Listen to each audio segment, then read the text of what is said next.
There is a silence that feels like rejection.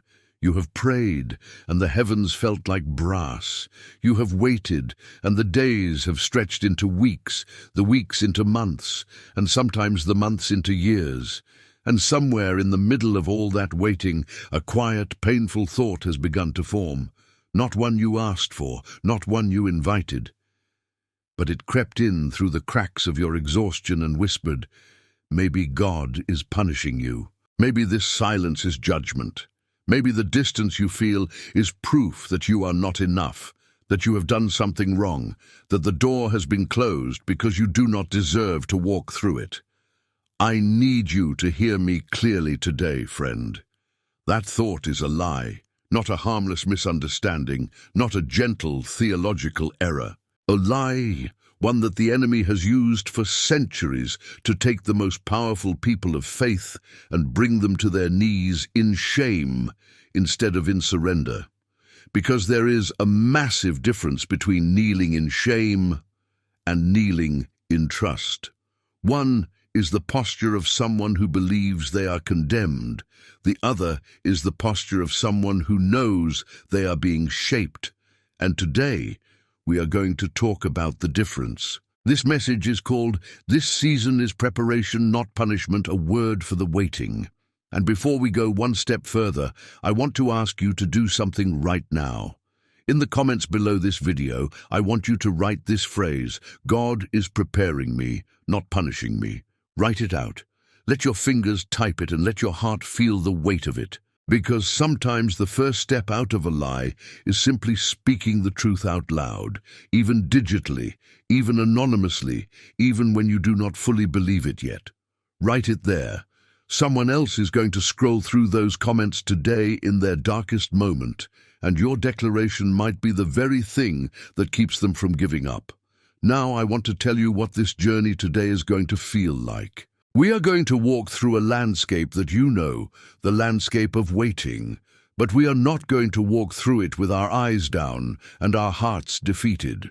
We are going to walk through it and, for perhaps the first time, see what has actually been happening in the unseen places during this time that has felt so unbearable. We are going to visit the life of a young man who was thrown into a pit by his own brothers and still became the second most powerful man in the world. We are going to sit under a juniper tree with a prophet who was so depleted he asked God to let him die, and watch what God did in response. We are going to stand at the edge of a city with walls so thick they seemed impossible, and watch how God asked his people to do something that seemed foolish, and then watch those walls fall. We are going to sit at a well with a woman who carried so much shame she came to draw water in the heat of the day just to avoid other people, and watch how Jesus turned her story into a testimony that changed an entire region. Every person we visit today was in a season that looked like punishment. Every single one. And every single one came out the other side with a testimony that shook the earth. That is the journey. Now I want to tell you about the closing of this message because I need you to stay until the very end. At the close of our final teaching today, we are going to pray together, and it is going to be unlike any prayer you have heard in a long time. It is not going to be a polished, formal, clergy-style prayer. It is going to be a prayer that names the specific pain of waiting. It is going to name the nights you cried and did not know why. It is going to name the prayers that felt unanswered. It is going to name the dreams that seemed deferred. And it is going to speak specific promises of God over every one of those places. I want you to stay for that prayer. Some of you need it more than you realize. And if this channel has been a place where your faith has been strengthened, where your spirit has been fed, where you have found a community of people who still believe even when believing is hard, I want to ask you to subscribe if you haven't already. Not just to support the channel, but because what we are building here is something that continues beyond one video. The word God gives for one season often becomes the exact word you need in the next season. Stay connected. Let this be a river you return to, not just a puddle you pass through. Now, I also want to tell you something about Teaching 10, the final teaching in this message. It contains a revelation that I believe will reframe everything you have experienced in this waiting season.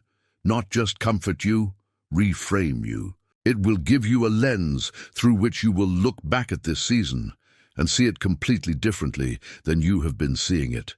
That reframing is worth everything. Stay for it. And one more thing before we begin. I have one request that I believe carries genuine spiritual significance. In the comments below, after you write your declaration, I want you to tell me where in the world you are watching from.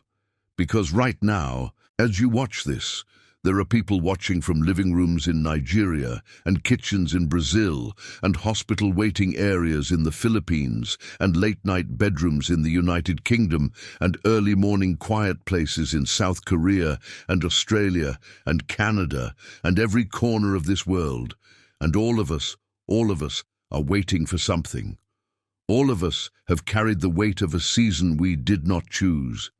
That makes us something. It makes us an army of faith waiting together, not in despair, not in defeat, but together in the quiet, holding on to the same God who has never once forgotten where we are. Tell me where you are watching from. Let us know that you are here. Let us see the size of this army. Now, friend, take a breath, because Teaching 1 is about to show you something that changes everything you thought you knew about the silence of God. Teaching 1. There is a man in the Bible whose story begins with a coat and ends with a crown, but the distance between those two things was 13 years of darkness so complete that most of us would have given up long before the morning came. His name was Joseph. You probably know the outline of the story: Jacob's son, the favored one, the boy with the coat of many colors, which in itself was already a source of tension in a family that was already broken in the places families often break. He had dreams, literal, vivid, God-given dreams, in which the sun and the moon and 11 stars bowed down to him. And being young and perhaps not yet seasoned in the wisdom of when to speak and when to stay silent, he told his brothers about those dreams, and his brothers already resented him. And so when the opportunity came, they did something that no amount of theological understanding can make feel less horrifying. They stripped him of his coat, threw him into an empty pit, sat down and ate bread, and then sold him to passing traders for 20 pieces of silver. His own brothers, his own blood, the people who were supposed to protect him. And in a moment, every dream he had been given seemed not just deferred, but destroyed. Now here is what I want you to understand about this moment, because this is the moment that matters most for anyone in a waiting season. When Joseph was in that pit, he did not know the end of the story. He did not have the book of Genesis in front of him. He did not know that Potiphar was going to buy him and that he was going to rise to a position of trust in that household, only to then be falsely accused by Potiphar's wife and thrown into prison. He did not know that in prison he was going to interpret dreams for 2 fellow prisoners, that one of those prisoners, the cupbearer, was going to be restored to his position in Pharaoh's court, and that 2 full years later, when Pharaoh himself had a dream that no one could interpret, that cupbearer would finally remember Joseph. He did not know that one conversation with Pharaoh would bring him out of prison and into the second highest seat of power in the most powerful nation on earth. He did not know any of that. All he knew was the pit, the darkness, the silence of a God who, from where he sat, seemed to have looked away. Do you know that feeling? The God who gave you the dream seems absent from the nightmare. The God who showed you the promise seems silent in the problem. The God who called you forward seems to have disappeared precisely at the moment when you needed him most. This is not a sign that God has abandoned you. This is a sign that you are in the training ground. Think about what Joseph learned in those 13 years that he could never have learned in the palace. He learned patience, not the kind you claim in a church service, but the kind forged in the furnace of betrayal and disappointment and delayed hope. He learned to serve faithfully even when no one was watching and no one was rewarding him. He learned to maintain his integrity when Potiphar's wife grabbed his garment and he ran, literally ran, because some things are not worth the price they cost. He learned to trust God in the dark, which is the only kind of trust that actually means something. Because trusting God when everything is going well is not faith, it is comfort. Faith is trusting when the pit is real and the silence is loud and the evidence all points to abandonment. And when the moment finally came, when Pharaoh sent for him and Joseph stood before the most powerful man in the world, he was ready. Not just logistically ready, not just spiritually ready, but emotionally ready. He had been prepared. Every day in that pit, every year in that prison, every sleepless night wondering if God had forgotten his name, it was all preparation. None of it was wasted, not 1 hour, not one tear. Romans 8:28 does not say that all things feel good. It says that all things work together for good. Working together implies a process. A process takes time, and time, in the economy of God, is never punishment. It is curriculum. There is something else about Joseph's story that I need you to hold on to before we move on, and it is this. Genesis 50:20 is the verse that Joseph himself spoke over every dark chapter of his life when he finally stood face to face with the brothers who had sold him.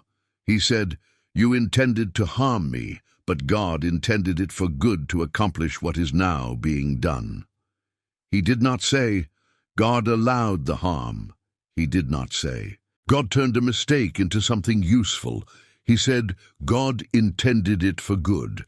The very events that looked like destruction from the human side were being steered by divine intentionality toward a specific, redemptive end. What the enemy crafted as a weapon, God was using as a workshop. And that workshop, those 13 years of pit and prison, produced a man of such character, such wisdom, such supernatural discernment, that when the door finally opened, there was not a single dimension of Joseph that was not ready to walk through it. The waiting did not delay his destiny. The waiting was the process by which his destiny became possible. And I want to draw your attention to one more thing about Joseph's story that I think speaks directly into the hidden grief of a long waiting season. When Joseph finally revealed himself to his brothers, when he could no longer hold back his emotion, and he wept so loudly that the Egyptians and all of Pharaoh's household heard him, the very first thing he asked about was his father. "Is my father still alive?"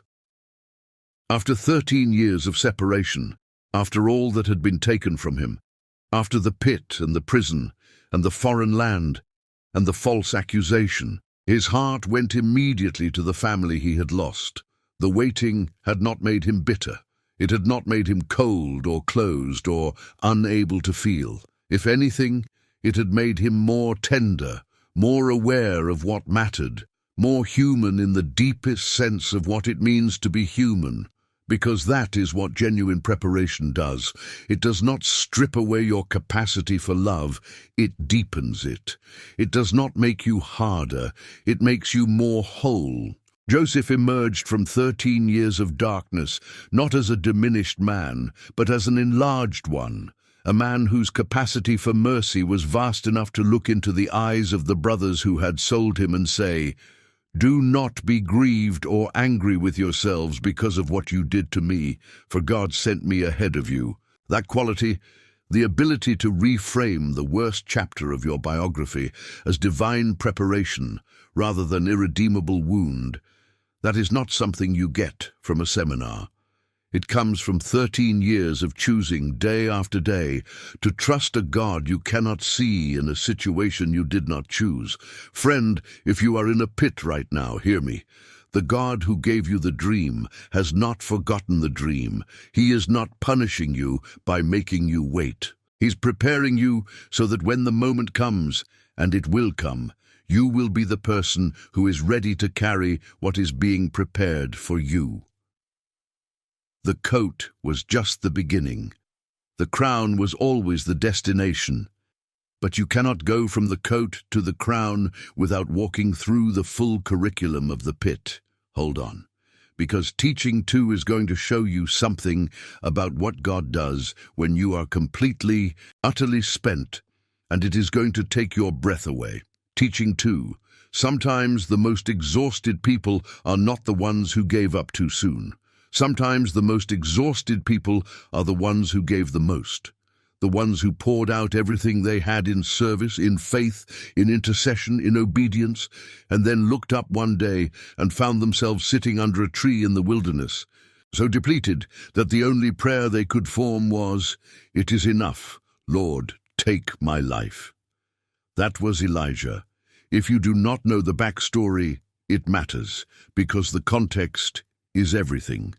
In 1 Kings 18, just one chapter before the juniper tree moment, Elijah had stood on Mount Carmel and called down fire from heaven in one of the most dramatic displays of divine power recorded in the entire Old Testament. He had challenged 450 prophets of Baal to a contest. They would each prepare a sacrifice and call on their God, and Elijah would call on his, and whoever answered with fire would be the true God. The prophets of Baal cried and cut themselves and pleaded from morning until evening, and nothing happened. Then Elijah dug a trench around his altar and drenched it with water, 12 barrels, and prayed a single, focused prayer, and fire fell. Not just a spark, fire that consumed the sacrifice, and the wood and the stones and the dust, and licked up the water in the trench. And the people fell on their faces and cried, "The Lord, He is God." And then Elijah ran from Jezebel. One threat from a queen, and the man who had just watched fire fall from heaven was running for his life. And he ran into the wilderness, and he sat under a juniper tree, and he said, "I have had enough. Take my life. I am no better than my fathers." This moment confuses people. How do you go from fire on Mount Carmel to collapse under a juniper tree? How do you move from the highest spiritual victory to the deepest emotional desolation in what feels like the span of a single breath? Here is the answer. Because great spiritual output without rest creates a vulnerability that the enemy knows exactly how to exploit. Elijah was not spiritually compromised. He was physically and emotionally emptied, and in that emptied state, one threatening word from Jezebel was enough to make everything feel impossible. You may know this feeling from your own waiting season. You started strong. You prayed with fire. You declared the promises of God with confidence. You showed up to church. You read the Word. You encouraged other people even when you were hurting. And then one day, you sat down and could not get back up, not because your faith had failed, but because your tank was empty, and no one had told you that empty is not the same as finished. Now watch what God does, because this is the part that will undo you if you let it. God does not rebuke Elijah. He does not appear in a whirlwind of correction and say, "How dare you collapse after I just showed up on that mountain?" He does not launch into a lesson about faith. He does not tell Elijah to get himself together. He sends an angel, and the angel touches him and says, "Arise and eat." That is it. Just arise and eat. There was bread baked on coals and a cruse of water, and Elijah ate and lay back down. And the angel came again a second time and touched him and said, "Arise and eat, because the journey is too great for thee. The journey is too great for thee." Not the journey is impossible. Not the journey is cancelled. The journey is too great to take without nourishment. Get up and eat. There is a tenderness in that moment that I need you to feel today. Because whatever you are going through in this season of waiting, I want you to know that God is not standing over you with disappointment. He is not looking at your exhaustion with frustration. He is watching you with the same tenderness with which he watched Elijah under that juniper tree. And his response to your depletion is not judgment. It is provision. It is the bread baked on coals and the cruse of water, and the gentle, patient, arise and eat, because the journey ahead requires more strength than you currently have. So let me feed you. Here is what I want you to understand about waiting seasons. Sometimes the reason God has you in a season that feels like pause is not because the next chapter is being withheld from you. Sometimes it is because you are not yet strong enough to carry what the next chapter contains. The delay is not punishment. The delay is nourishment. God is building you back up before he sends you back out. And notice this. After Elijah ate and rested and ate again, verse 8 tells us that he arose and did eat and drink, and went in the strength of that meat 40 days and 40 nights unto Horeb, the mount of God. 40 days. The nourishment God provided for him in that rest was so complete, so substantial, that it carried him for 40 days of journey. He did not know that when he ate the bread. He just ate, he just rested, he just received what God offered. And then God spoke to him at Horeb. And the voice was not in the great wind that tore the mountains and broke the rocks. It was not in the earthquake. It was not in the fire. After all of those dramatic things passed, there was a still, small voice, and that is where God was. Sometimes in a waiting season, God is asking you to get quiet enough to hear the still, small voice, not because he is far away, but because the voice that carries the most transformative instruction in your life often comes in a whisper, not a thunder. I want to spend a moment with you on what happened at Horeb, because it tells us something crucial about what God does after the rest. When Elijah reached the mountain, he hid in a cave, and the word of the Lord came to him and said, "What doest thou here, Elijah?" Not an accusation, a question, a pastoral question, a question designed not to condemn, but to draw out what was in Elijah's heart so that it could be addressed and redirected. And Elijah poured it all out. The zeal he had spent, the loneliness he carried, the feeling that he was the only one left, that he was alone in his faithfulness and the rest had turned away. He named the depth of his depletion. And God listened. And then God told him something that I believe is one of the most restorative truths in the Old Testament for people in Elijah's condition. Yet I have left me 7,000 in Israel, all the knees which have not bowed unto Baal. 7,000. Elijah thought he was alone. He was not alone. He had never been alone. The isolation that felt so total and so defining was not the truth of the situation. It was the distortion that comes from looking at reality through the lens of depletion. When we are empty, we perceive our world as emptier than it is. We see our isolation as more complete than it actually is. We measure the faithfulness of God through the narrow aperture of our exhaustion and conclude that the support is gone, the community is gone, the future is gone.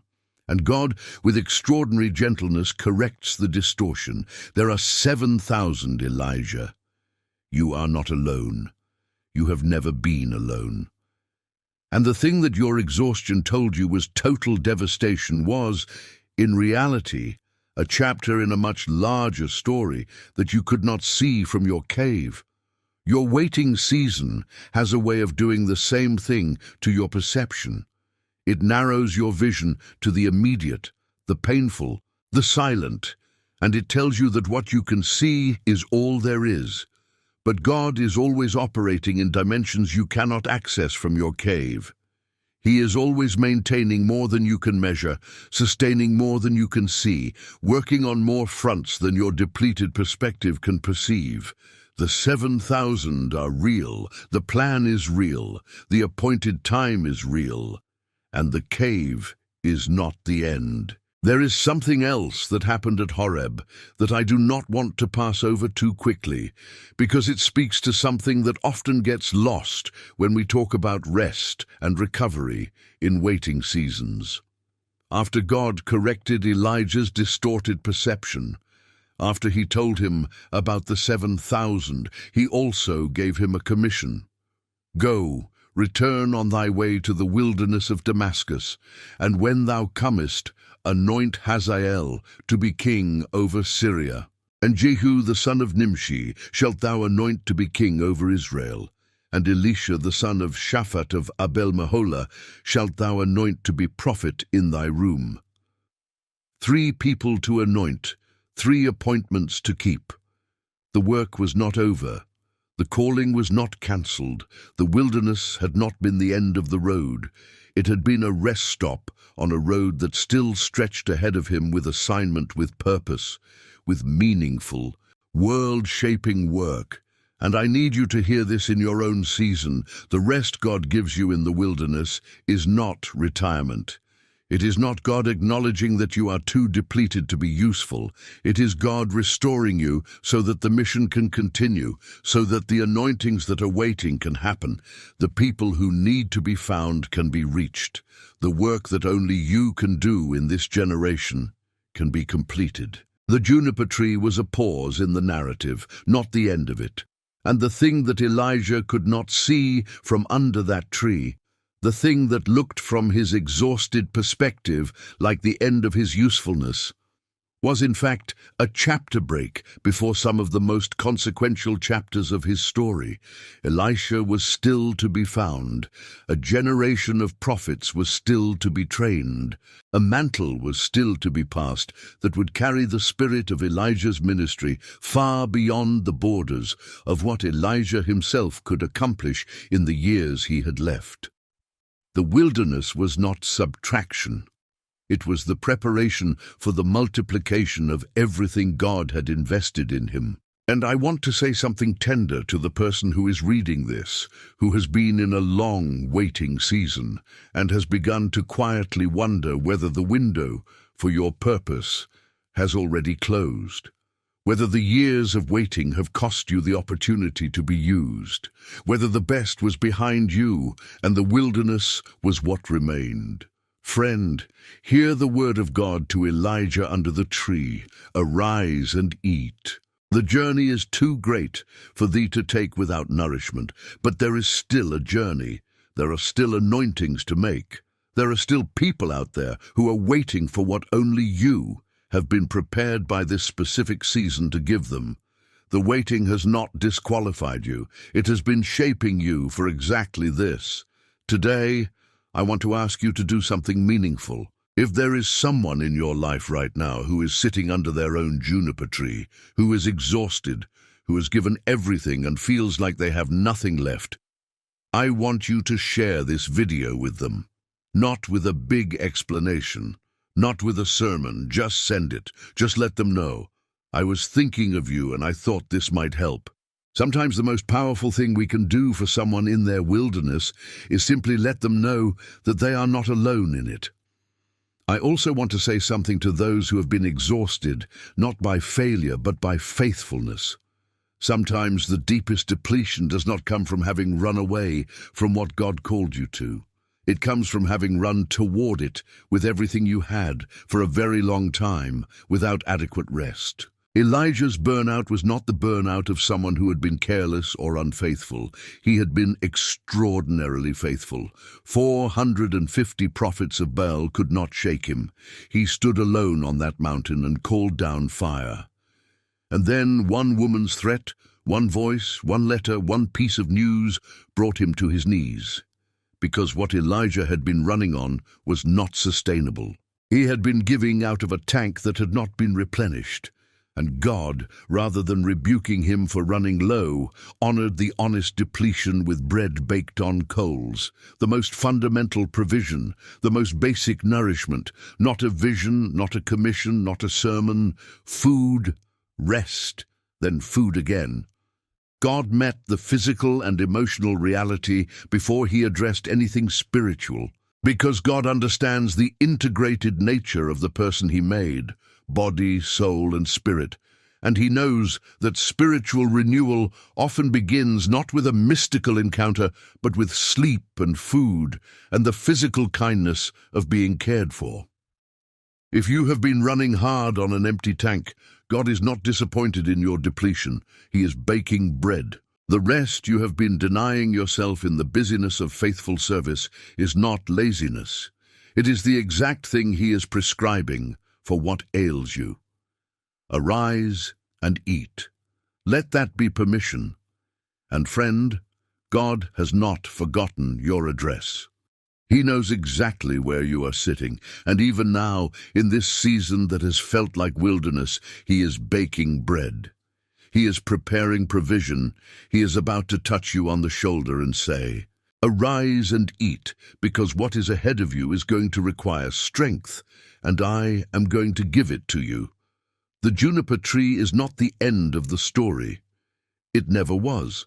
And Teaching 3 is going to show you something about what happens when God tells you to do something that makes no logical sense, and you do it anyway. Teaching 3. There is a city whose walls you have probably heard about so many times that the miracle itself has become almost familiar. Jericho. The walls came tumbling down. It is practically a nursery rhyme at this point, something children act out with hand motions in Sunday school, walls crashing in theatrical slow motion while little ones clap and cheer.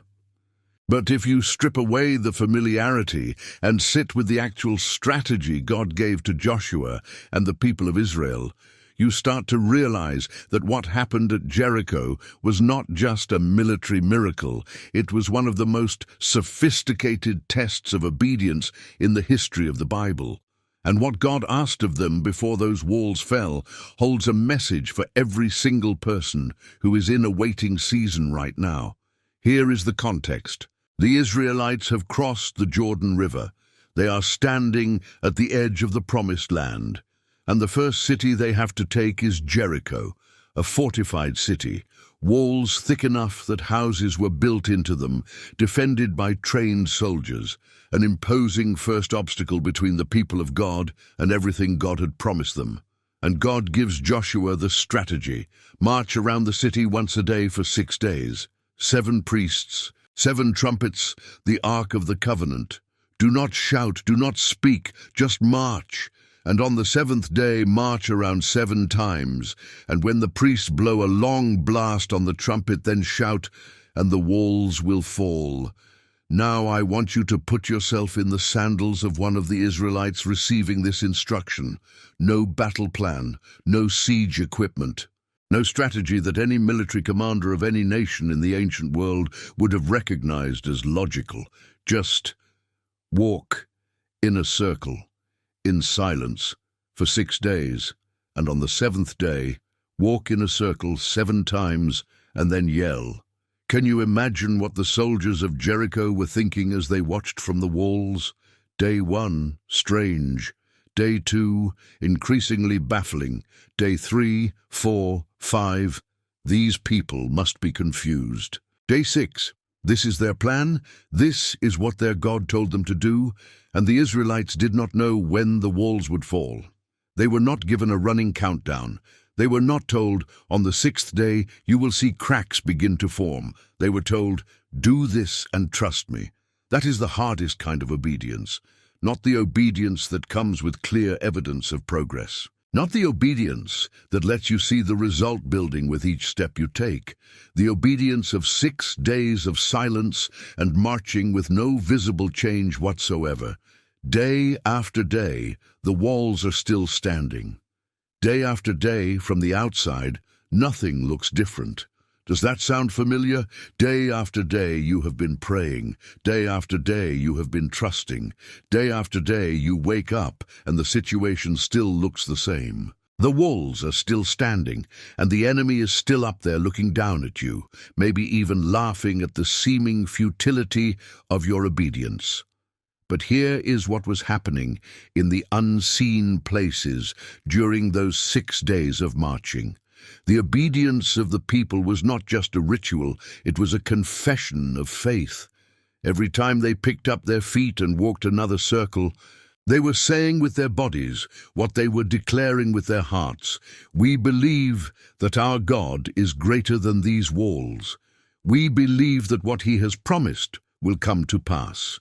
We believe that our job is not to understand the strategy, but to obey the commander. And the walls were being undermined in ways that no soldier on those ramparts could see. Hebrews 11:30 says that, by faith the walls of Jericho fell down, after they were compassed about 7 days. Not by strategy, not by force, by faith, and faith expressed through continued obedience even when there was no visible evidence of progress. Friend, you are in the days of marching, and I know it is hard. I know that from where you stand, the walls have not moved. The diagnosis is still there. The relationship is still broken. The financial situation is still pressing. The door is still closed. The silence is still loud. But I want you to understand something about the physics of what God is doing in unseen places while you keep marching. He is working on things you cannot see. He is moving on hearts you cannot reach. He is aligning circumstances that you have no access to. He is preparing the moment for which He has been preparing you.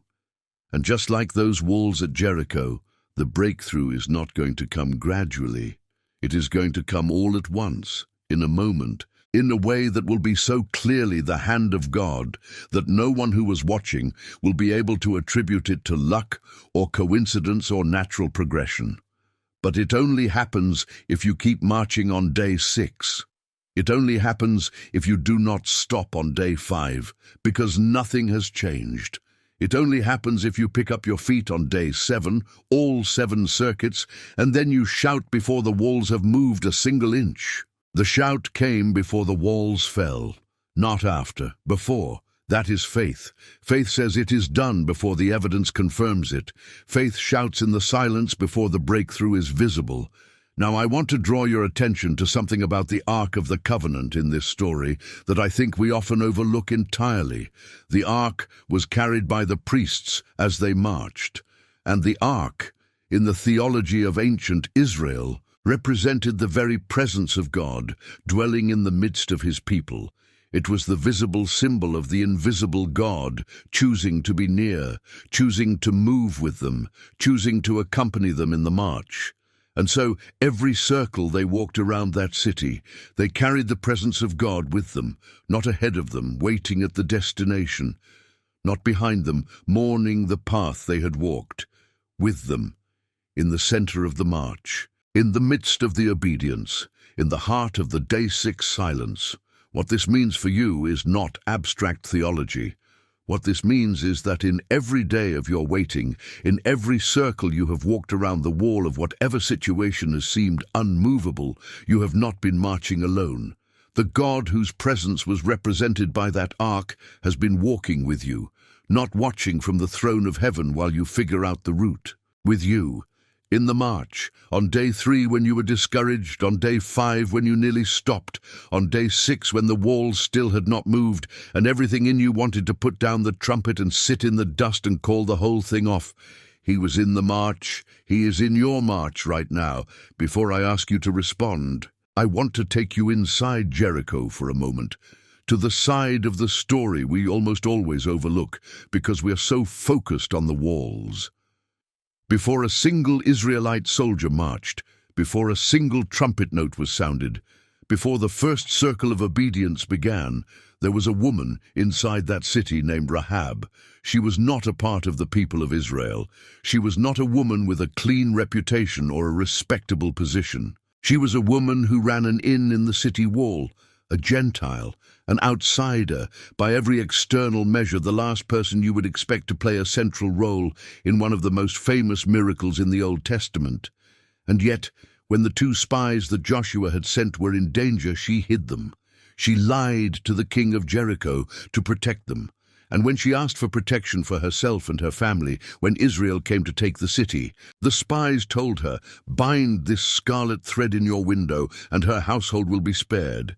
A scarlet thread in a window, in a city about to be destroyed. One small, specific, visible sign of faith from a person who had decided to align herself with the God of Israel even before the walls had come down, even before the miracle had happened, even before the evidence was available that the promise would be kept. I want you to hold that image alongside the marching people outside.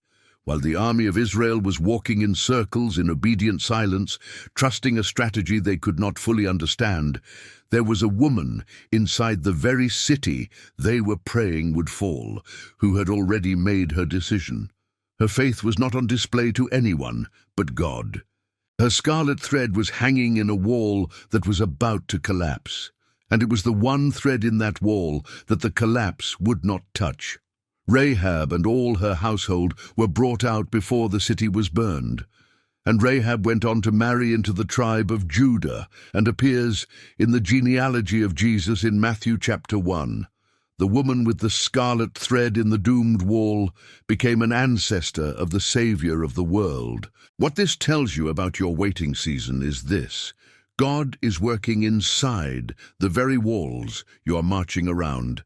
Even in the situation that seems most impenetrable, most closed, most definitively opposed to the thing you're believing for, God is already at work in the unseen interior of it. He is already positioning the Rahab, already preparing the scarlet thread, already arranging the protection of what matters most to him within the very circumstances that look most like obstacles.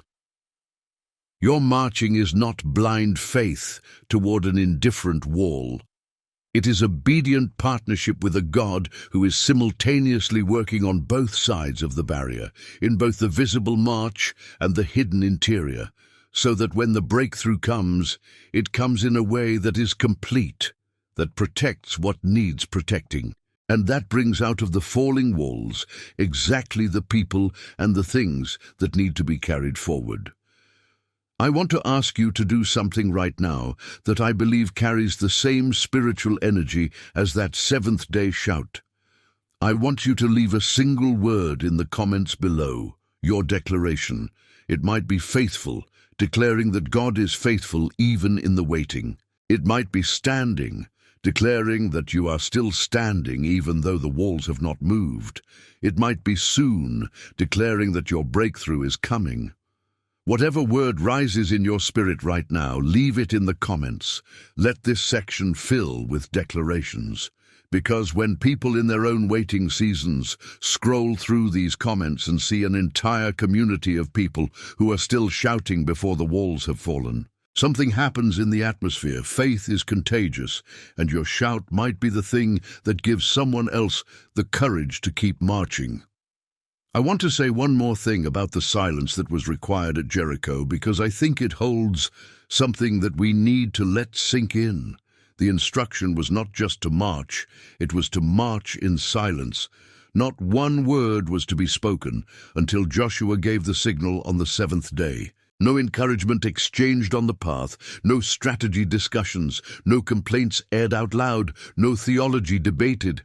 Just feet moving and lungs breathing, and the ark carried between the priests and the presence of God in the middle of the silent procession. And I have often wondered what that silence felt like on the inside of each person, because silence is not empty. Silence, in a waiting season, tends to be very loud on the interior, even when it is outwardly still. And so while their mouths were closed, the conversation inside each marching Israelite was probably extraordinary in its emotional range. The doubt, the trust, the fear, the memory of Egypt, the memory of the Red Sea, the wondering whether this was wisdom or foolishness, the choosing in the absence of other options to keep putting one foot in front of the other and trust the commander. The silence was not the absence of faith. The silence was the discipline of faith. The discipline of not filling the space with the noise of your own anxious interpretation, not articulating every fear as it rose, not broadcasting every doubt to everyone around you. Sometimes the most powerful thing you can do in a waiting season is close your mouth and keep marching. Not because your feelings are not real, but because not every feeling needs to be spoken. Some things are deepened by the silence. Some trust is built precisely in the space where you chose not to say the fearful thing and instead kept walking. You are on day 6, or maybe you are on day 7, Third Circuit. Do not stop now, Because Teaching 4 is going to show you something about a woman whose shame became her testimony, and what that means for the story you think defines you. Teaching 4. She came to the well at noon, not in the morning, when the other women of the town gathered with their water jars and their community and their laughter, the way women gathered at wells in first-century Samaria, not just for water, but for connection, for belonging, for the daily rhythm of life shared together. She came at noon, when the sun was at its harshest and no one else would be there, because the cost of running into people who knew her story was greater than the cost of sweating through the midday heat. She had been married 5 times. The man she was currently with was not her husband.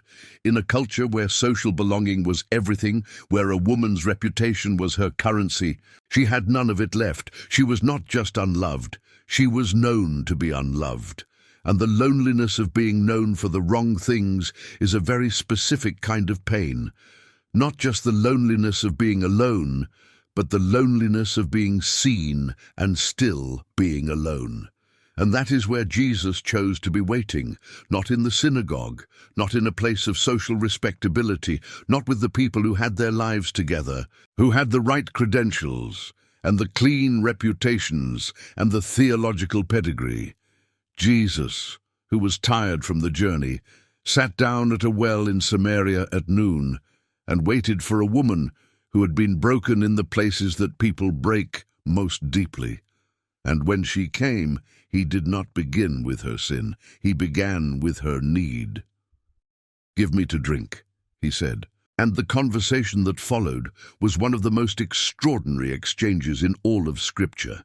He offered her living water. He told her that those who drink the water he gives will never thirst again. And she said, essentially, "Sir, give me that water, so I do not have to keep coming to this well." And then he said, "Go, call your husband and come hither." And she said, "I have no husband." And he said, "Thou hast well said, I have no husband. For thou hast had 5 husbands, and he whom thou now hast is not thy husband. In that saidst thou truly." He named her story, all of it, without flinching, without turning away, without the disgust that she had probably come to expect from people who knew the details of her life. He named it with such gentleness that her response was not shame. It was wonder. "Sir," she said, "I perceive that thou art a prophet." She had come to the well carrying the weight of a story she thought disqualified her, and she left the well, leaving her water jar behind, because she had found something more important than water, and running back into the very city she had been hiding from to tell everyone, "Come, see a man who told me all things that ever I did. Is not this the Christ?" The woman who had been hiding from people became the woman who invited people. The story she had been ashamed of became the story that brought an entire city to Jesus. John 4:39 tells us that many of the Samaritans of that city believed on him for the saying of the woman, which testified, "He told me all that ever I did." She did not have a cleaned-up testimony. She had an honest one, and the honesty of it, the rawness of it, was what made it powerful. I want to pause here and let you sit with something that I think the church has sometimes missed about this story. Jesus asked her for water.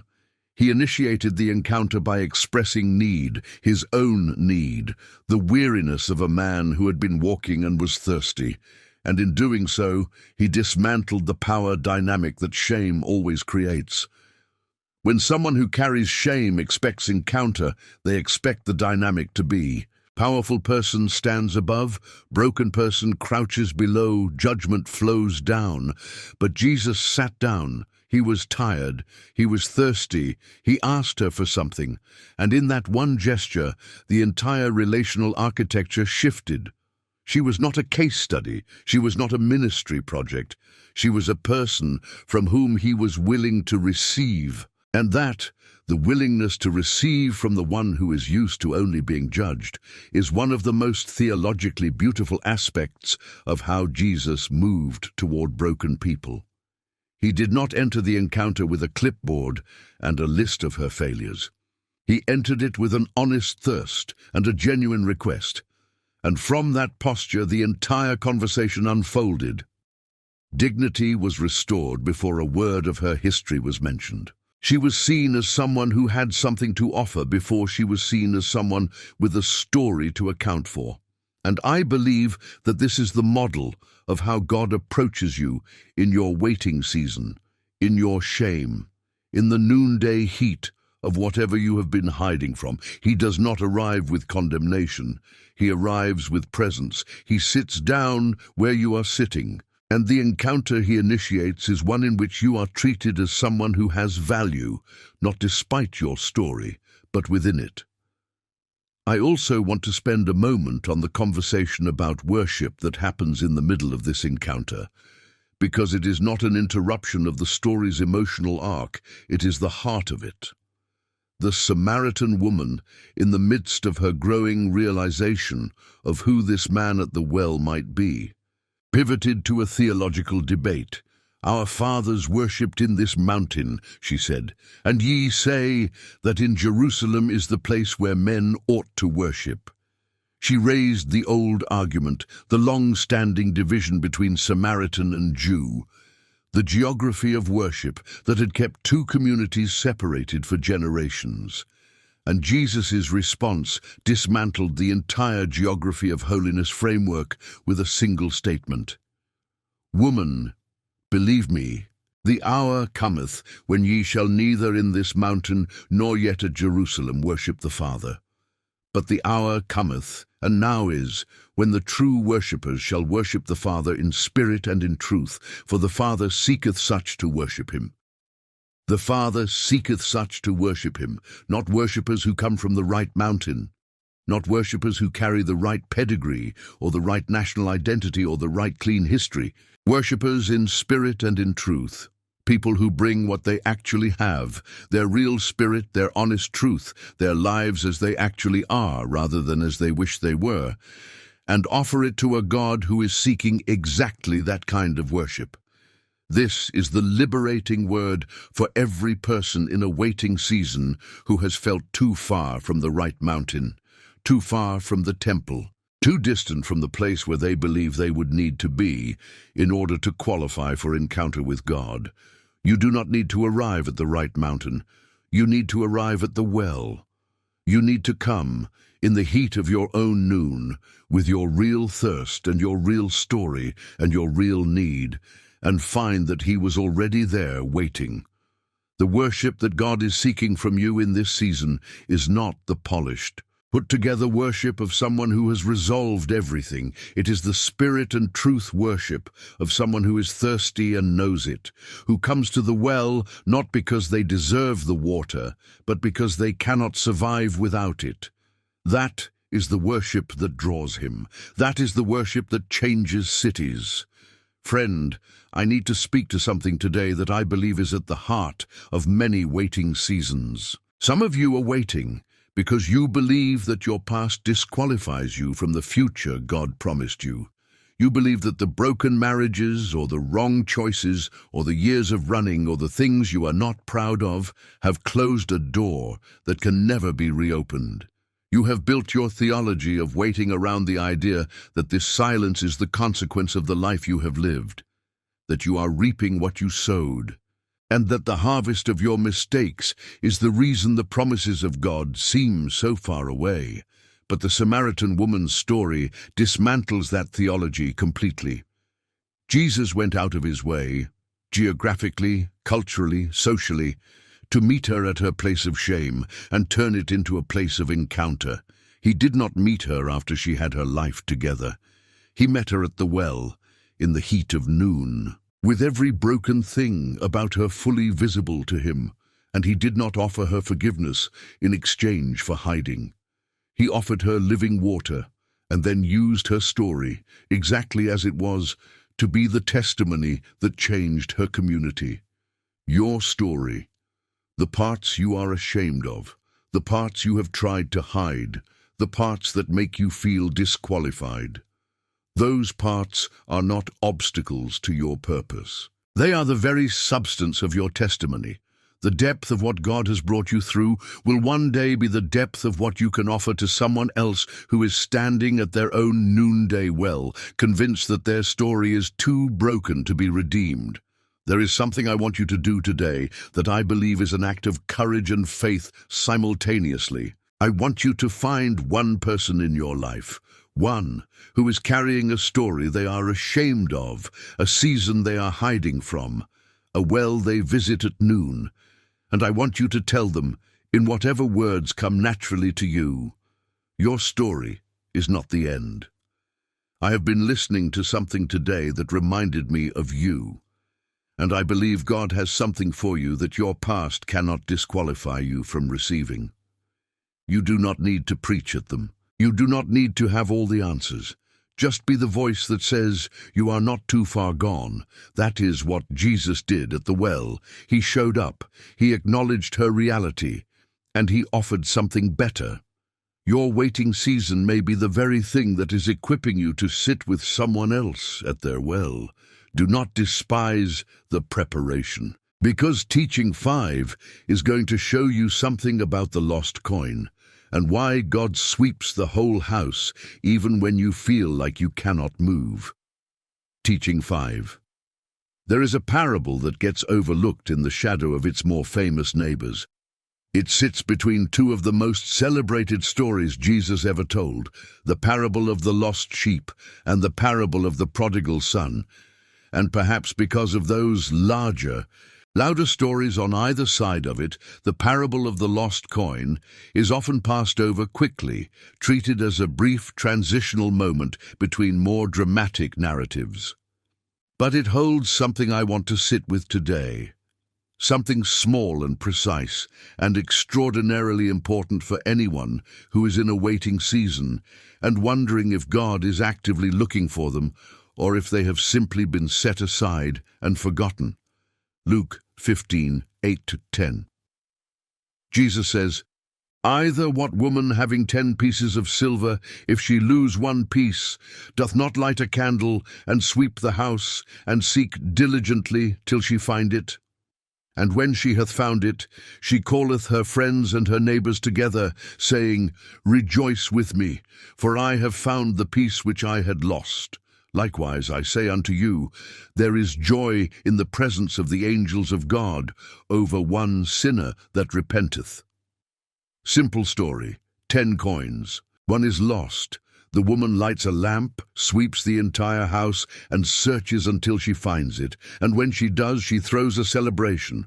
Now, here is the detail I need you to hold on to. The coin did not move itself.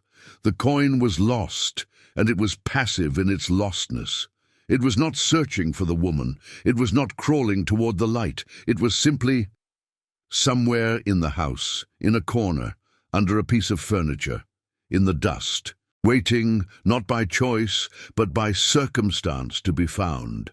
And the woman searched for it with the energy of someone who refused to accept that the coin was gone. She lit a candle, which tells us something about the condition of the house, that it was dark enough to need one. She swept the whole house, which means she was methodical, she was thorough. She was not going to look in the obvious places and give up if the coin was not there. She searched until she found it, and she found it. Friend, there are seasons of waiting where you feel like the coin, not the sheep who wandered away, not the son who ran from home, but the coin. You did not choose this situation. You did not wander. You did not run. Something happened, and you ended up in a corner, and the darkness of that corner has made it hard to be seen. And you have been waiting, not always with hope, sometimes just with the weary patience of someone who does not know what else to do. And the question you have been carrying, perhaps without even articulating it clearly, is anyone looking? I want you to hear the answer of this parable with your whole heart. Yes, someone is looking, and not casually, not with the kind of looking that checks the most obvious places and then decides the coin must be gone, not with the kind of looking that gives up when the search gets inconvenient, but with a candle and a broom and the kind of methodical, thorough, I am not stopping until I find it energy that belongs to someone who knows exactly how valuable the coin is. You are not too lost to be found. You're not too dark to be lit up. You are not too far into the corner for the broom of God's seeking love to reach you. But I want to draw your attention to something else in this parable that speaks directly to the nature of waiting seasons. The woman swept the whole house. That means every corner was examined, every shadow was searched, every piece of furniture was moved. Nothing was left undisturbed in the process of finding the one thing that was lost.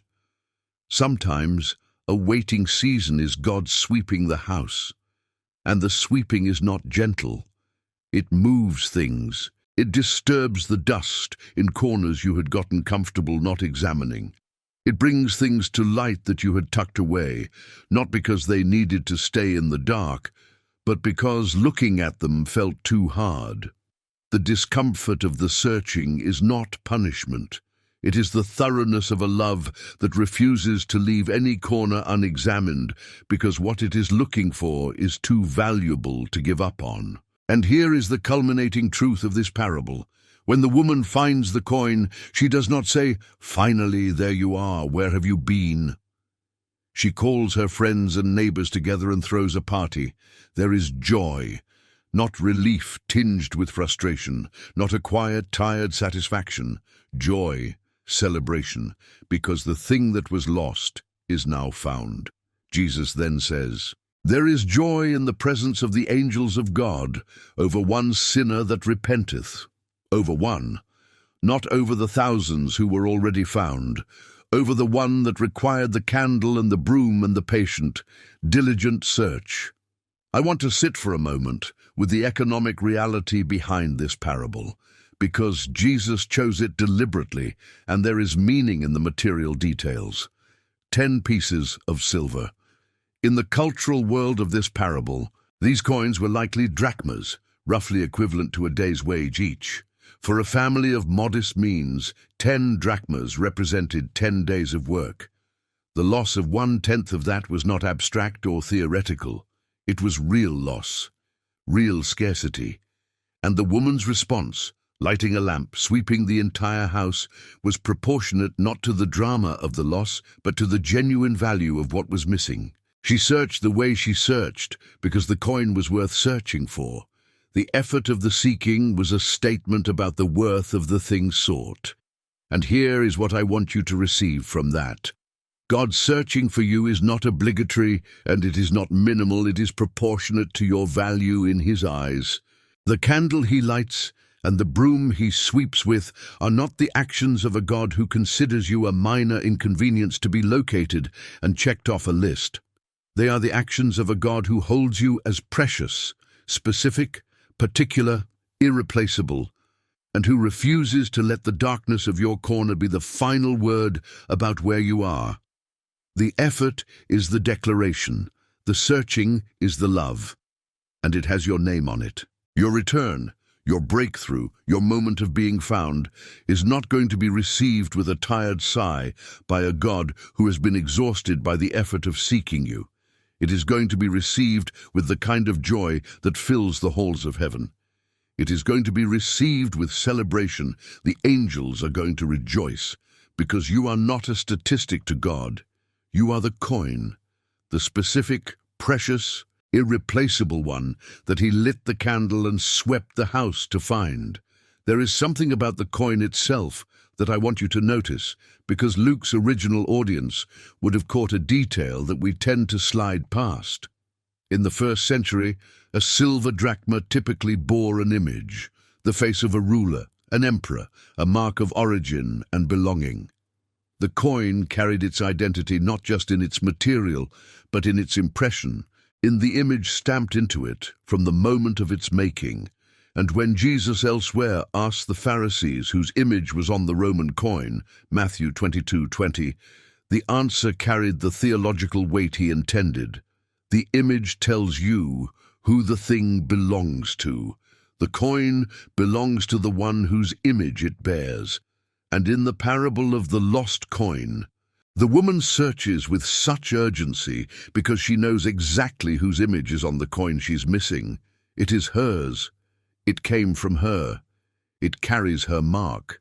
And no matter how deep into the dust of the corner it has fallen, the image on it does not change. The impression does not fade. The belonging is not erased by the lostness. You, friend, were made in the image of God. Genesis 1:27 is not poetry to be filed away in the category of things we affirm theologically but do not feel personally. It is the identity statement that holds your worth regardless of how lost this season has made you feel. The image of God is pressed into you, not because of your performance, not because of your faithfulness in the waiting, not because of the prayers you have managed to pray, or the faith you have managed to sustain through the darkness. It was pressed into you at the moment of your making. And no waiting season, no pit, no noonday shame, no corner in any house has the power to remove it. You are not just a coin that can be replaced with another. You are an image-bearing, irreplaceable, singular person whose lostness is a tragedy to the one who made you, and whose finding is a joy that heaven itself cannot contain. And notice what happens after the finding. The woman does not quietly pocket the coin and move on. She calls her community together. She tells the story of the losing and the searching and the finding. She makes the private miracle a public celebration. And I want you to know that the story of your waiting season and of the moment when you are found in it is not meant to stay private either. The testimony of your survival, of your scarlet thread in the wall, of your bread under the juniper tree, of your seventh-day shout, that testimony belongs in a community. It belongs in the mouths of friends and neighbors who gather to rejoice not because the crisis is over, but because the God who searches dark houses with candles and brooms is real. And his love for the one who was lost is worth celebrating with every person you know. I want to do something right now that reflects the spirit of this parable.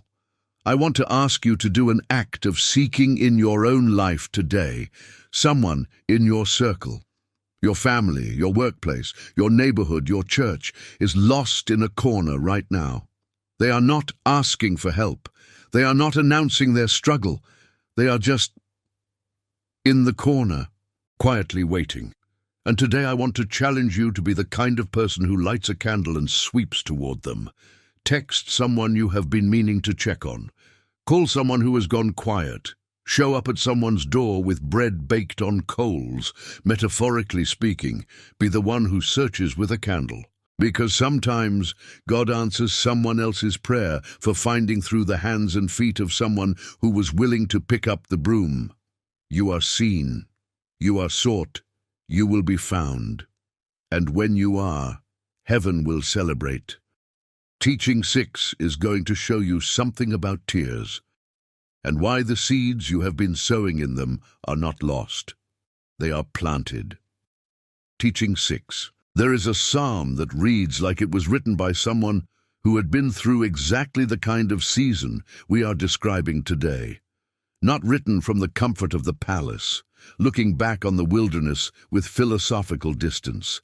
Written from within a season of weeping, from within the memory of a time when everything that should have been easy was hard, and everything that should have blossomed was still underground. Psalm 126, 5-6. They that sow in tears shall reap in joy. He that goeth forth and weepeth, bearing precious seed, shall doubtless come again with rejoicing, bringing his sheaves with him. Sow in tears, weep as you go, but carry seed, and come back with sheaves. I want to spend some time in the agricultural reality of this image, because I think we rush past it toward the comfort of the reaping and miss the significance of what the sowing in tears actually means. In the ancient world, sowing seed was not a casual act. It was an act of trust that cost something. The seed that a farmer held in his hand was not abstract potential. It was sustenance. It was food that the family could eat right now, in the present moment of need. To sow it was to let go of certainty in hand for hope in ground. to take something real and tangible and present, something that could meet today's hunger, and bury it in dirt where it would become invisible and where you would have to wait, sometimes weeks, sometimes months, before you would see any evidence that you had not simply lost what you had. And the psalm says, "Some people sow in tears." They do not sow in the bright optimism of a season when the future looks clear and the rain is coming and the ground is good and everything about the natural circumstances says this is a good time to plant. They sow in tears. They sow in seasons of grief, of uncertainty, of loss. They sow when everything inside them says, "What is the point?" And when the act of kneeling down and pressing seed into earth feels more like mourning than like faith. And yet they sow. They go forth and weep, the psalm says, but they go forth. The weeping does not stop them. The tears fall, but so does the seed. And this combination, tears and seed, grief and obedience, the pain of letting go of what you have in your hand for the sake of what God has promised in the ground, this is the very thing that produces sheaves. Not despite the tears, with the tears. The water of your weeping is not wasted. It is part of the moisture that the seed needs to break open. Let me say that again, because I need you to receive it. The tears you have cried in this waiting season are not evidence that your faith is insufficient.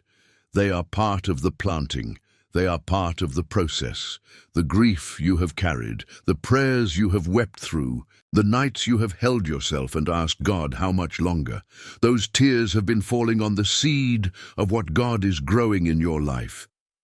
And seed that germinates in grief often produces roots that go deeper than anything grown in easy soil. Some of the most fruitful people of God you will ever meet came from the longest, most painful waiting seasons. Not because suffering is inherently redemptive. It is not. And God never designed it to be the goal, but because the person who learns to keep sowing in tears develops a faithfulness and a depth and a rootedness in God that prosperity alone cannot produce. The waiting season is not an accident in their biography. It is the explanation for their fruitfulness. There is a phenomenon that botanists call stress-induced ripening. When certain fruit trees are exposed to controlled drought, when the water is intentionally limited during a critical phase of growth, the tree responds by pouring all of its remaining energy into the fruit. Deprived of what it needs to sustain easy growth, it concentrates its resources on the thing it is designed to produce, and the fruit that results from that stress is often sweeter, denser, and more nutrient-rich than fruit grown in ideal conditions. The difficulty was not incidental to the quality. The difficulty was the mechanism by which the quality was produced. I am not suggesting that God engineers suffering for its own sake, but I am suggesting that the spiritual and emotional qualities that your waiting season has been pressing out of you, the depth of prayer, the stripped-away dependency on lesser things, the turn toward God that only comes when everything else has been removed as an option. These are the fruit of the stress. They are the concentrated sweetness that is being produced in you precisely because easy conditions would not have been sufficient to produce them. And when the harvest comes, and it is coming, the people who taste the fruit of your life in its fullness will not just be fed. They will be nourished in ways that the fruit of easier seasons simply cannot provide. I also want to give you the historical context of Psalm 126, because when you understand where it was written from, the metaphor of sowing and reaping becomes even more remarkable. Biblical scholars believe this psalm was composed in the context of Israel's return from Babylonian captivity. After 70 years of exile, 70 years of living in a foreign land, singing their songs in a strange country, hanging their harps on the willows because the music felt too painful to make. A remnant of the people of God finally came home. And what they came home to was not restoration, it was rubble. Jerusalem's walls were broken, the temple was destroyed, the fields were overgrown, the houses were empty. The city that had been the center of their worship and their identity was a shadow of what it had once been. And yet, in the middle of that, in the middle of coming back to a desolated home after 7 decades of waiting, they wrote this psalm. They wrote about the dreamlike quality of the return. When the Lord turned again the captivity of Zion, we were like them that dream. The return felt impossible, like something you could only imagine in sleep. And from that posture of barely believing it is real gratitude, they looked out at the broken fields of their homeland and said, "They that sow in tears shall reap in joy." Not they that waited until the conditions were ideal. Not they that waited until the city was rebuilt and the fields were cleared and the grief of 70 years had fully resolved. They who sow in tears. They who put seed into the ground of a ruined land, weeping as they kneel, because the act of planting in the ruins is itself a declaration of faith that the ruins will not be the final reality. It takes more faith to plant in a destroyed field than in a fertile one. It requires a kind of trust that is not natural to the human heart. The trust that says, I will invest in this ground that looks like it cannot produce, because I believe that the God who brought me back across all those miles of exile has not brought me home to a permanent wasteland. He has brought me home to a beginning. And so I will plant, and I will weep while I plant, and I will come back with the harvest. Friend, if your field looks like ruins right now, if what you have returned to is less than what you left, if the dreams you held on to through years of exile have come home to find a landscape that does not yet match the promise, I want you to hear the word of the returnees. Sow in tears, plant in the rubble, kneel in the ash, and press seed into the ground, and let the tears fall with the seed.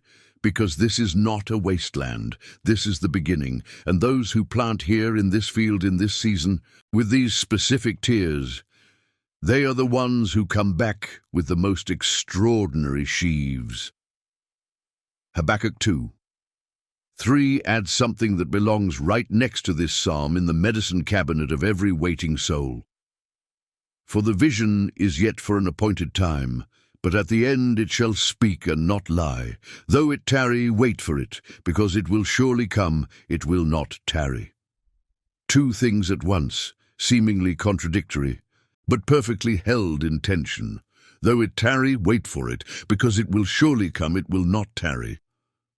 It is coming, and it is also coming in its appointed time. Both things are true.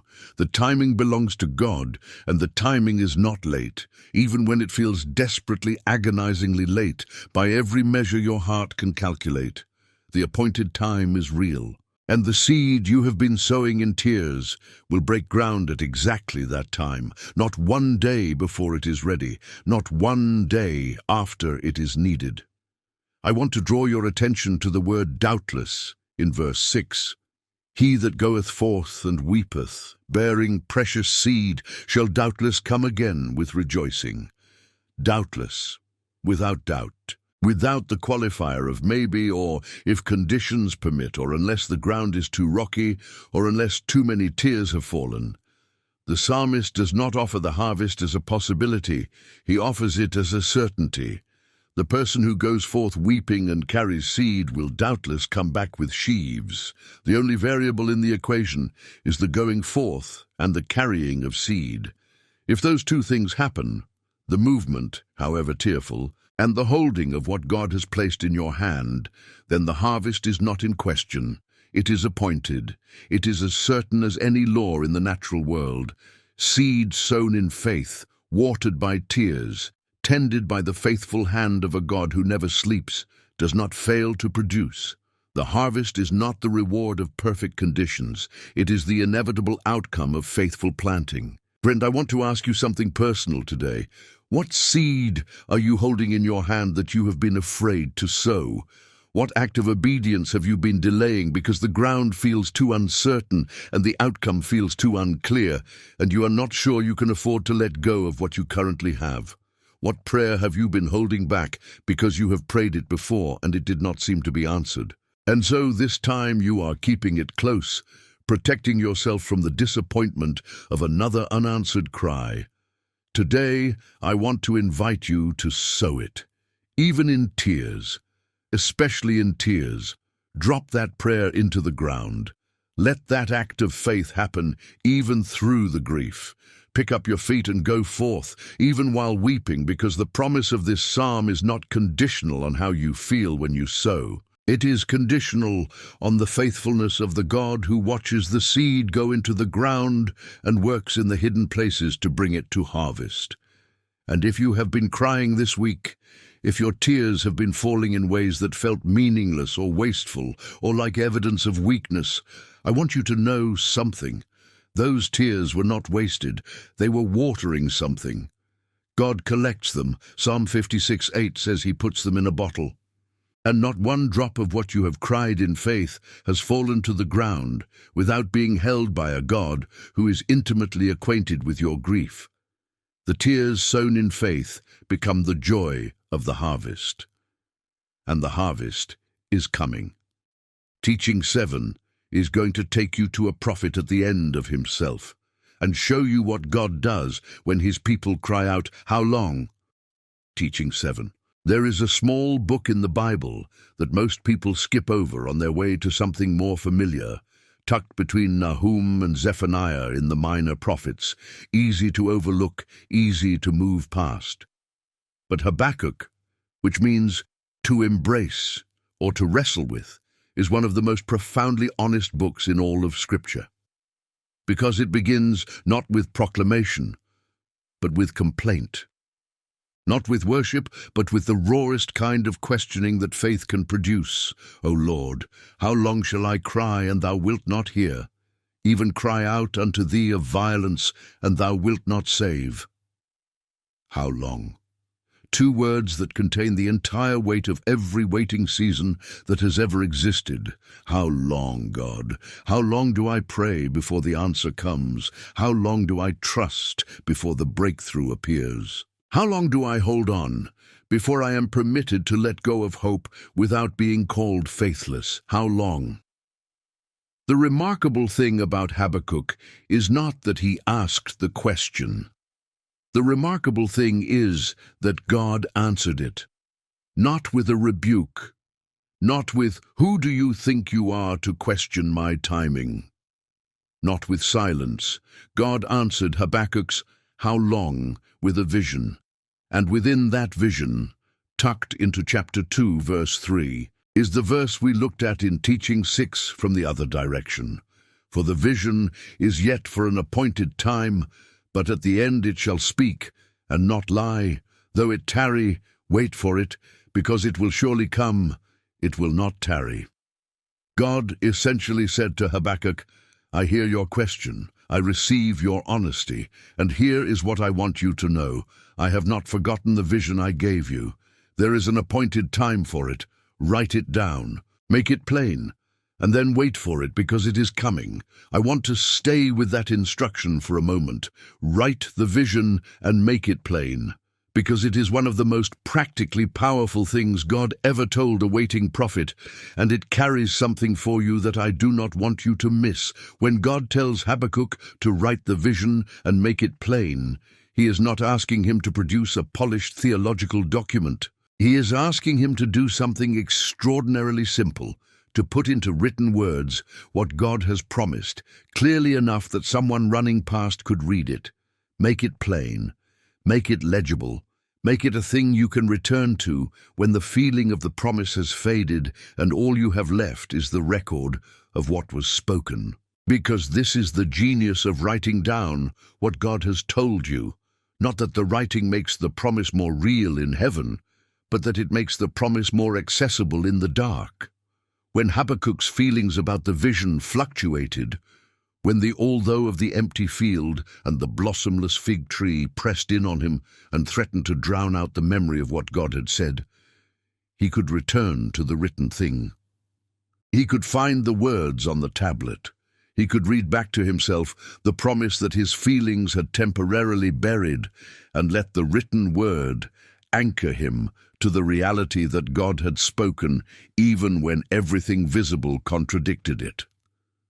I want to ask you to do something today that comes directly from this instruction. I want you to write down what God has promised you, not what you hope, not what you are theoretically believing for in general theological optimism. Specifically, what has God said to you about this season? What word have you received? What scripture has arrested you? What sense in your spirit has come with the unmistakable quality of being spoken rather than imagined?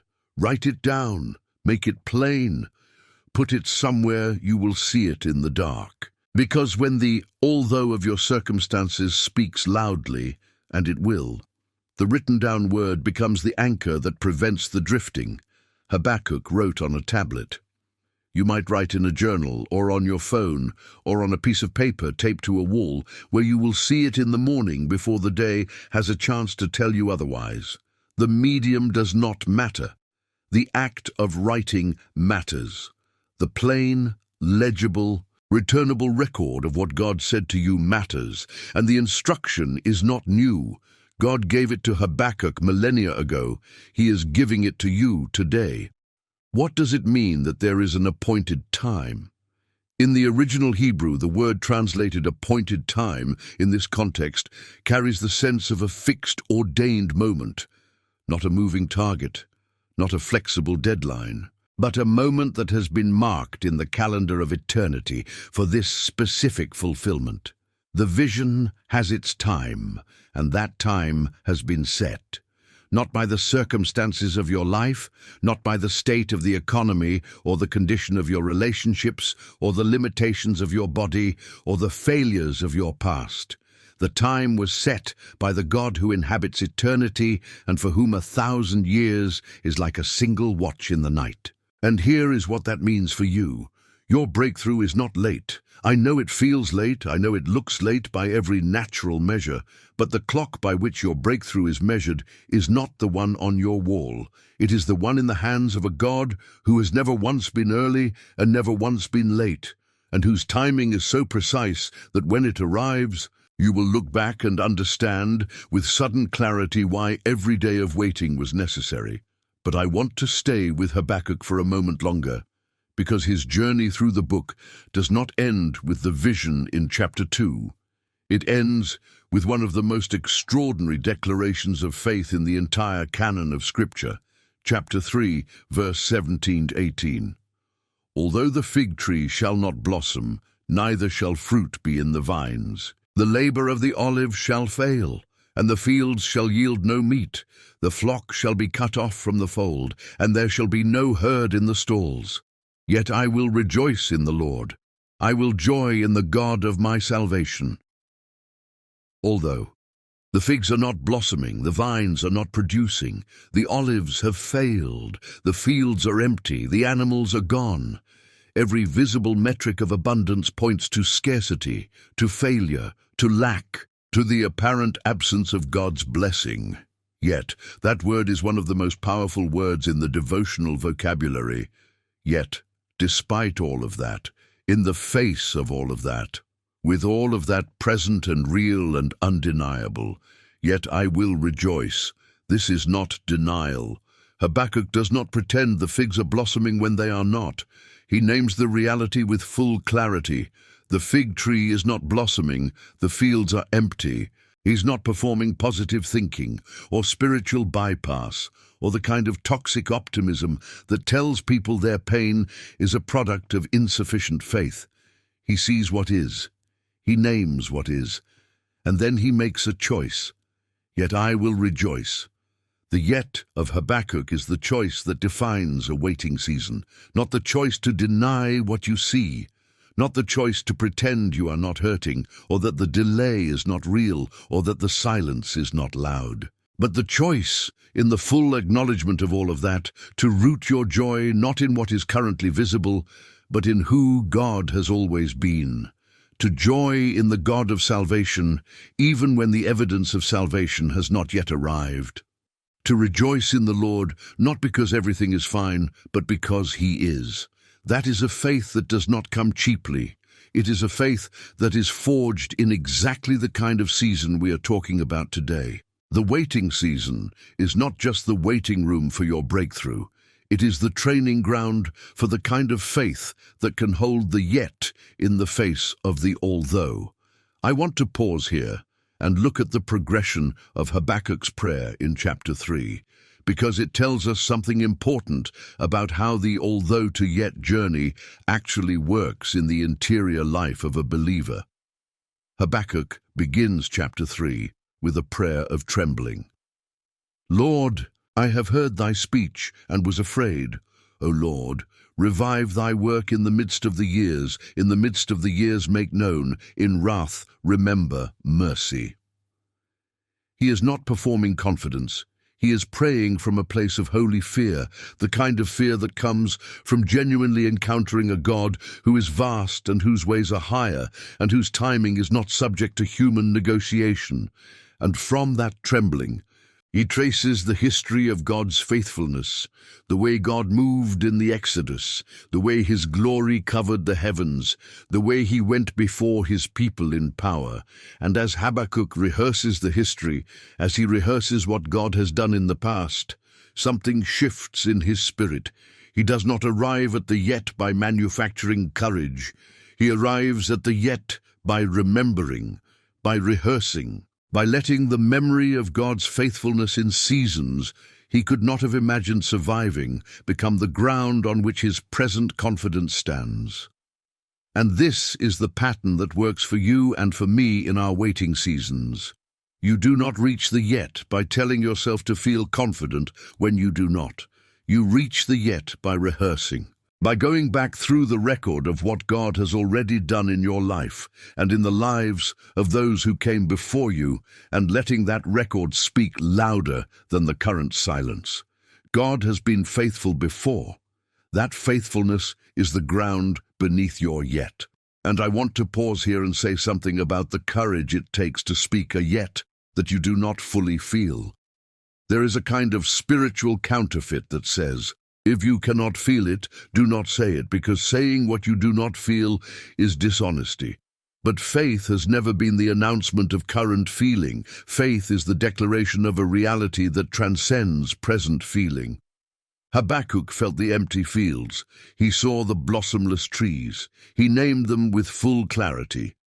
And then he chose, as an act of the will, not as an expression of his emotional state, to declare that yet he would rejoice. This is not spiritual bypass. It is the architecture of trust. It is the way that people who have walked with God long enough have learned to operate.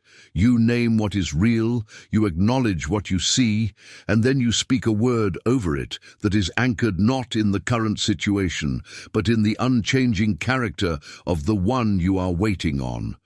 The yet is a choice, and choices do not require that you feel them first. They only require that you make them. And I want to ask you today, what is your although? Name it. Not for the sake of staying focused on it, but because the yet cannot be spoken honestly without first naming the although. What is the empty field in your life right now? What is the blossomless fig tree?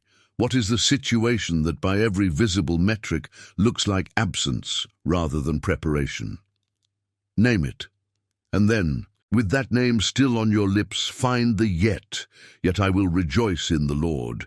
Yet I will trust in the God who appointed the time. Yet I will carry the seed even through tears.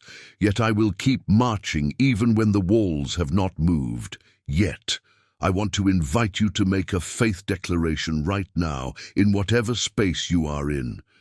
You do not have to say it loudly. You do not have to perform it. But in the quiet of your own heart, with your eyes still open to the reality of your although, I want you to say, yet I will rejoice. Say it to the ceiling. Say it to the walls. Say it to the God who is listening. Because teaching 8 is going to show you something about the way God uses broken things, and why the very place where you feel most shattered might be the very place where your greatest influence begins. Teaching 8.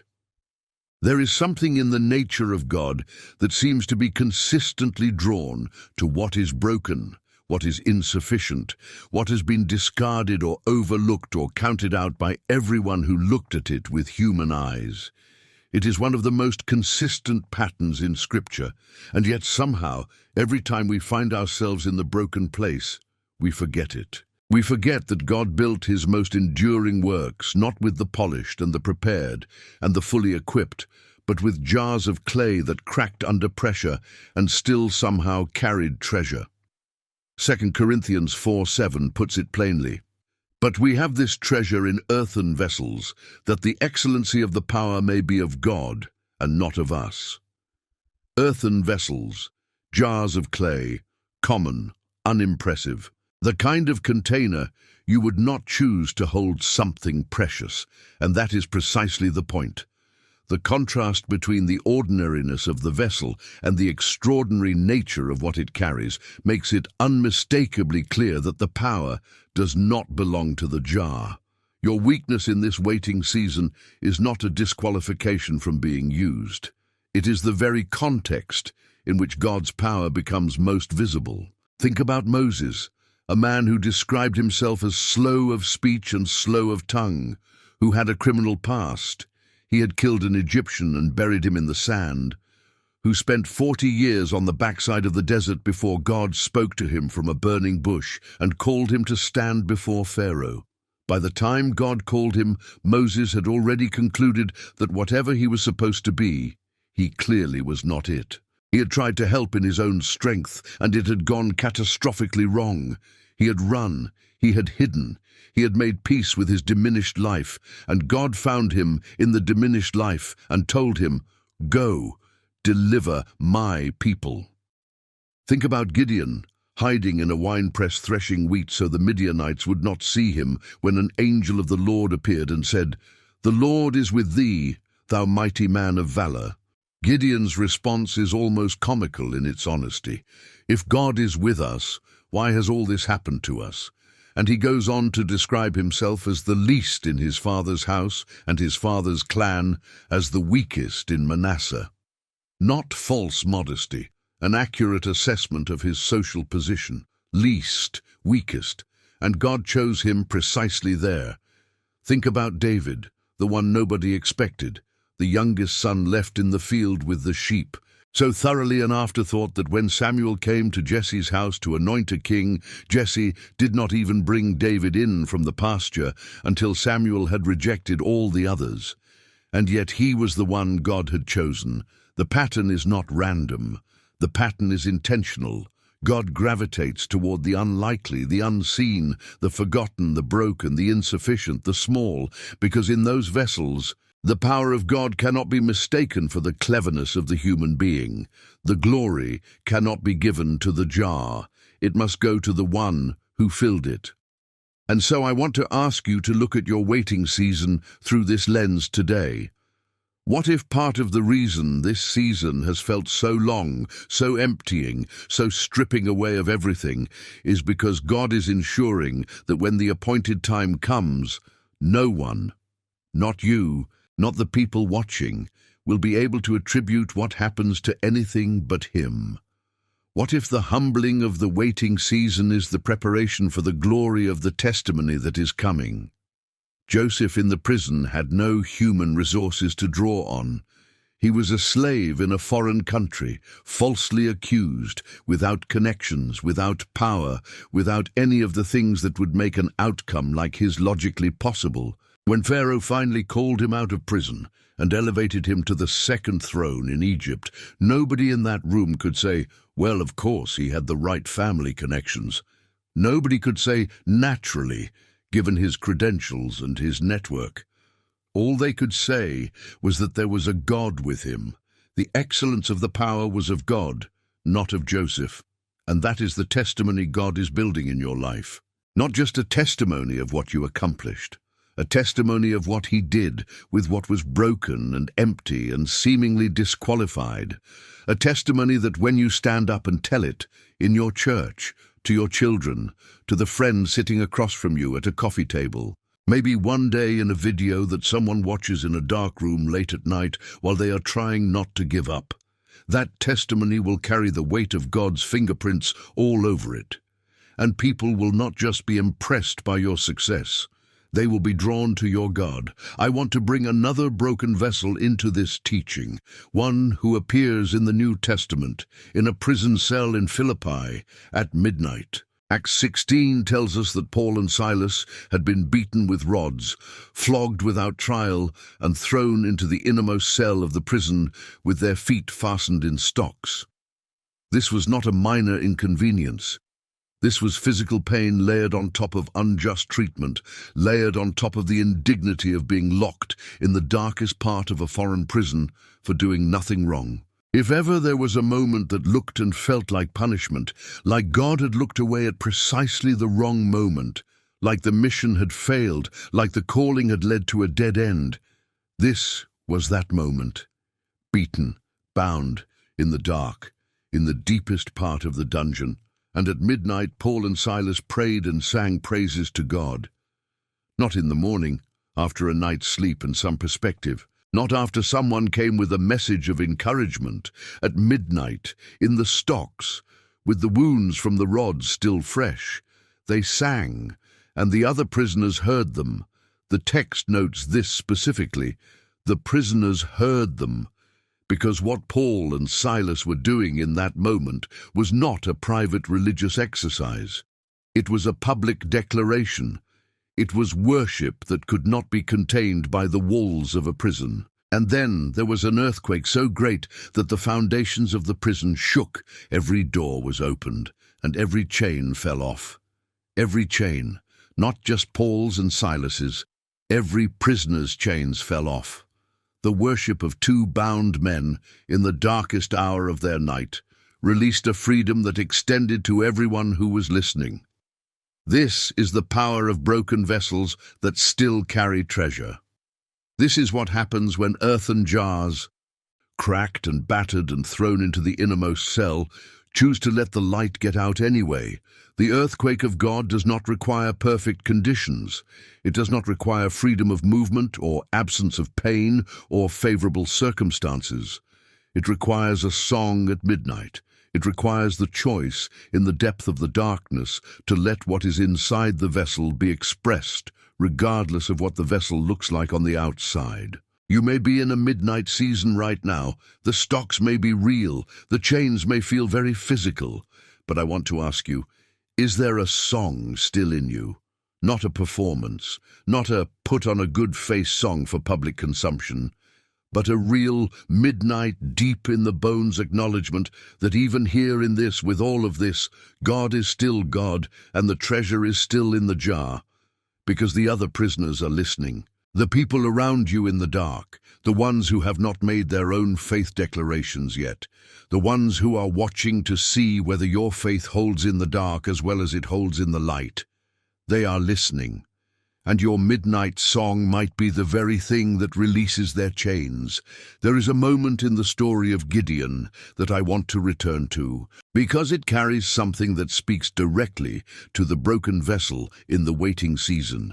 After God reduced Gideon's army from 32,000 down to 300 through a process of deliberate subtraction that must have seemed madness to any human military strategist, He gave Gideon a battle plan that involved no swords, 300 men, torches hidden inside clay jars, trumpets, and in the middle of the night, they surrounded the Midianite camp, and at Gideon's signal, they broke the jars and held up the torches and blew the trumpets and cried out, "The sword of the Lord and of Gideon." And the Midianites, an army so vast that the text says they were like locusts for multitude, fell into panic and turned on each other and fled. They were defeated not by superior force, but by the sudden, unexpected light that burst forth from 300 broken clay jars. The jar had to be broken for the light to get out. The vessel had to be struck before its purpose could be fully expressed.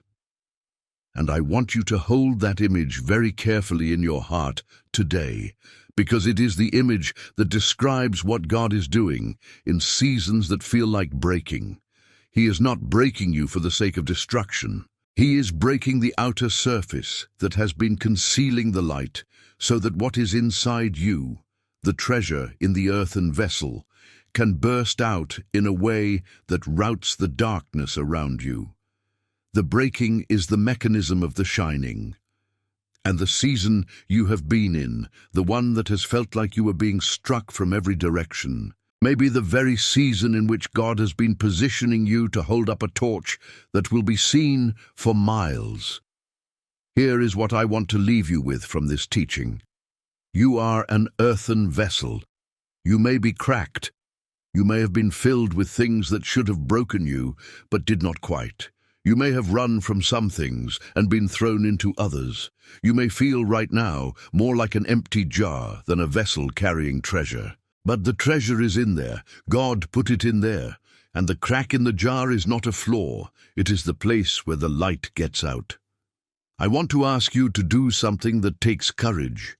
I want you to share this video with someone who is currently in the broken place, not to give them easy answers, not to fix their theology, just to let them know that the broken place is not the final place. It is the appointed place for the beginning of something that only God could build. Be the voice that says, "This is not your ending. This is your earthen vessel, and God fills earthen vessels." Teaching 9 is going to show you the one thing that transforms waiting from something we endure into something we inhabit. And it is not what most people think it is. Teaching 9. We have talked about preparation. We have talked about patience, obedience, tears, declarations, searching, the appointed time, the broken vessel. We have walked through some of the most significant waiting seasons in the Bible and seen in each one the fingerprints of a God who was not absent but present, not passive but actively preparing. But there is something underneath all of it, a root from which all of these things grow. And if you do not have this root, then the lessons remain information rather than becoming transformation. They become things you agree with intellectually, but do not feel in your spirit. They become theology rather than encounter. The root is this: knowing the difference between waiting on God and waiting for something from God. These sound similar. They feel similar at first, but they are profoundly different. And the difference is the axis on which the entire experience of a waiting season turns. Waiting for something from God is centered on the outcome. It is focused on the prayer being answered, the door being opened, the breakthrough coming, the walls falling, the silence breaking. It is future-oriented. The prize is the thing that is coming, and God is, in this framing, essentially a means to the end, a source of provision, a granter of requests, a divine problem solver. And there is nothing wrong with bringing your needs to God. He invites it, He commands it, but if your relationship with God is entirely organized around what He gives you, then a season of apparent non-giving will inevitably feel like a season of God's absence or disapproval. Waiting on God is different. To wait on God, in the deep biblical sense of the Hebrew word kava, which carries the meaning of expectation, of looking toward, of twisting together like strands of rope that are being wound into one cord, is to be oriented toward God Himself, not just what He might do. God, His presence, His character, His voice, His closeness. Waiting on God is the posture that says, more than I want the thing I am asking for, I want you. And if this season of waiting is a season in which I am pressed into deeper dependence on you, then the season itself is not the punishment I thought it was. It is the gift I did not know I needed. Isaiah 40:31 is one of the most beloved verses in the Bible about waiting. But they that wait upon the Lord shall renew their strength. They shall mount up with wings as eagles. They shall run and not be weary, and they shall walk and not faint. Wait upon the Lord. Not wait for the miracle. Not wait for the answer. Wait upon the Lord. The waiting is directed toward God, And the result of that kind of waiting is not just the answering of the prayer. The result is renewed strength, the ability to run without weariness, to walk without fainting. These are not descriptions of someone who is straining toward the finish line. These are descriptions of someone who has found a source of energy that is not depleted by the journey. Because when you are waiting on God, genuinely, spiritually, relationally oriented toward His presence, then the waiting season becomes a season of deepening encounter. Not a season of desolation, but a season of closeness. Not a dry period, but a period in which the roots of your faith are being driven down deeper by the pressure of circumstances, drinking from an underground stream that becomes your source even when the visible environment is arid. And this, friend, is the transformation that many people miss. They survive a waiting season. They endure it. They grit their teeth and hold on and thank God it is over when it ends. But they never discovered what was available in the middle of it. The intimacy, the depth, the kind of knowing of God that only comes from being pressed against Him for a long time without the distraction of answered prayers to celebrate. David understood this. In Psalm 27:4, he writes, "One thing have I desired of the Lord, that will I seek after, that I may dwell in the house of the Lord all the days of my life, to behold the beauty of the Lord, and to inquire in His temple." One thing.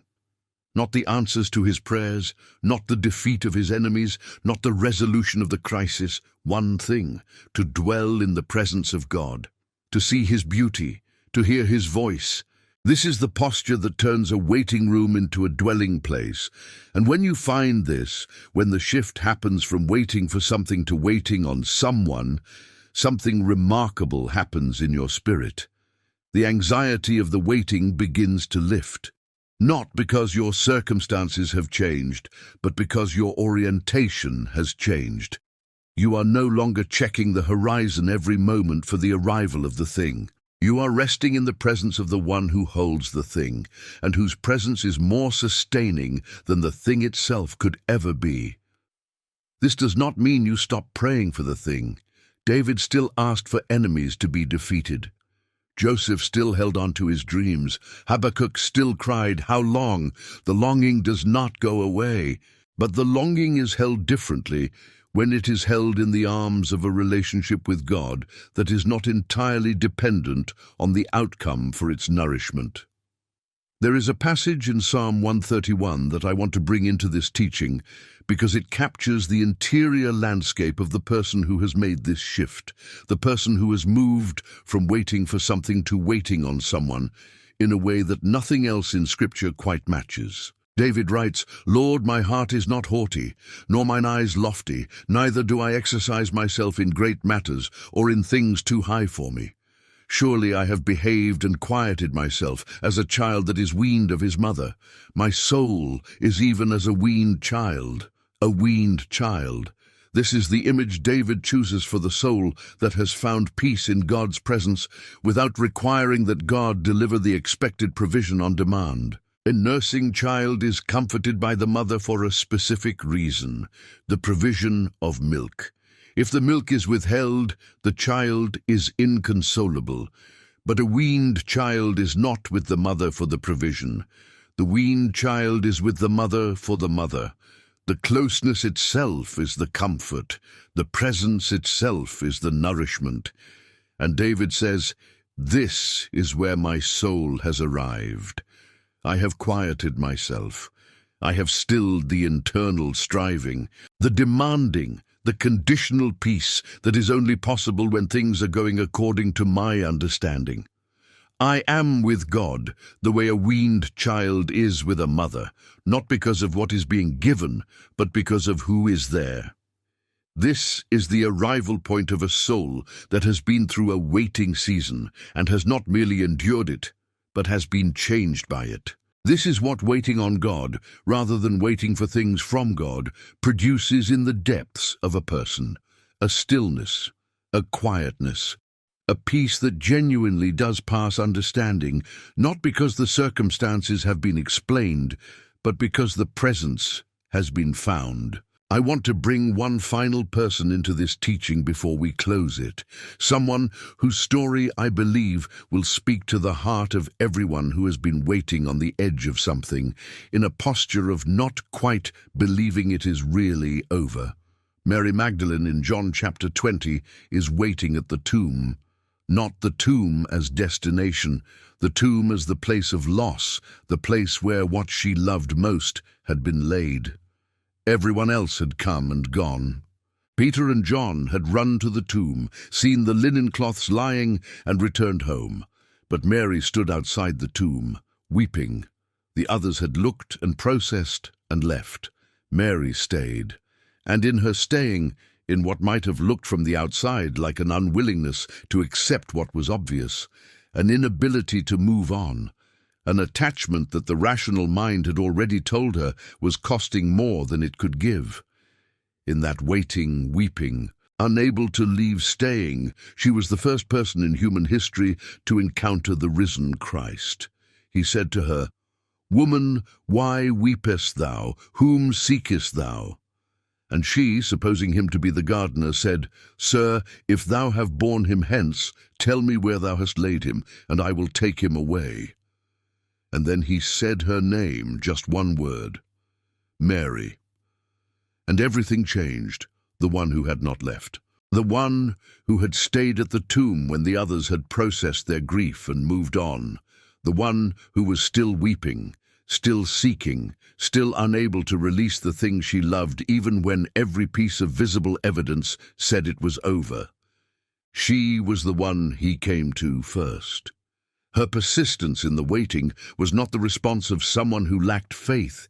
It was the response of someone whose love was greater than her fear of disappointment. She would rather have stayed and wept at an empty tomb than walked away with the certainty of never knowing if the thing she was waiting for might have shown up after all. And he came to her first. Friend, the waiting on God that we have been talking about throughout this teaching looks exactly like Mary at the tomb. It is not always triumphant. It does not always feel like the posture of someone who has found the secret to peace. Sometimes it looks like standing outside an empty tomb in the morning, weeping, unable to move on, seeking even when the seeking feels unreasonable.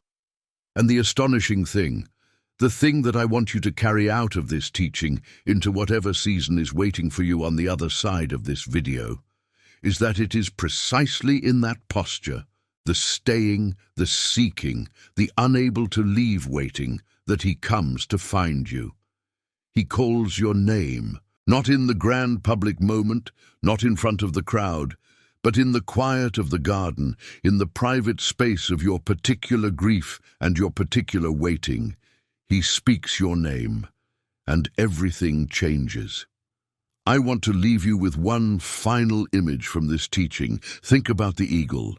Isaiah 40:31 uses the eagle specifically. And the eagle's ability to mount up on wings is related to a remarkable natural behavior. The eagle does not generate all of its own lift.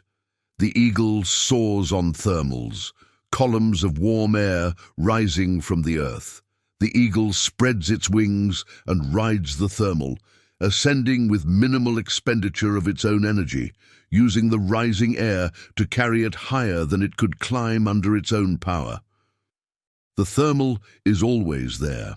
The rising air is always there, but to catch it the eagle has to spread its wings. It has to stop flapping frantically and trust the air. And for a moment, just before the thermal catches it, there is a stillness that might look like vulnerability, wings spread, not yet rising, waiting, and then the air catches.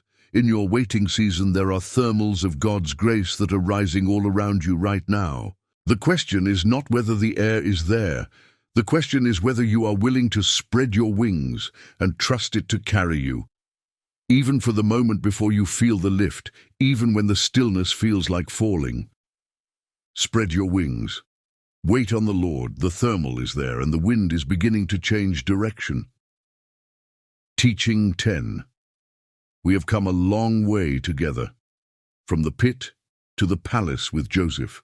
From the juniper tree in the wilderness with Elijah, from the walls of Jericho with a people who kept marching in silence, from the noonday well with a woman who became a preacher, from the floor of a darkened house with a woman who searched for a lost coin, from the tears of a sower who went forward weeping but did not put down the seed, from the winepress where Gideon hid, convinced of his insufficiency, from the cracked earthen vessel that carries treasure it did not create, from the place of waiting for something to the posture of waiting on someone. 10 teachings, 1 promise.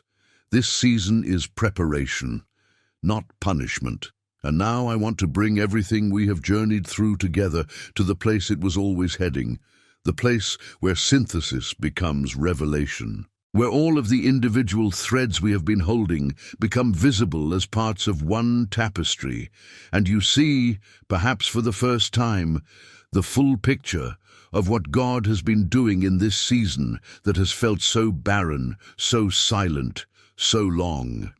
Here is the culminating truth that I want to leave in your spirit today.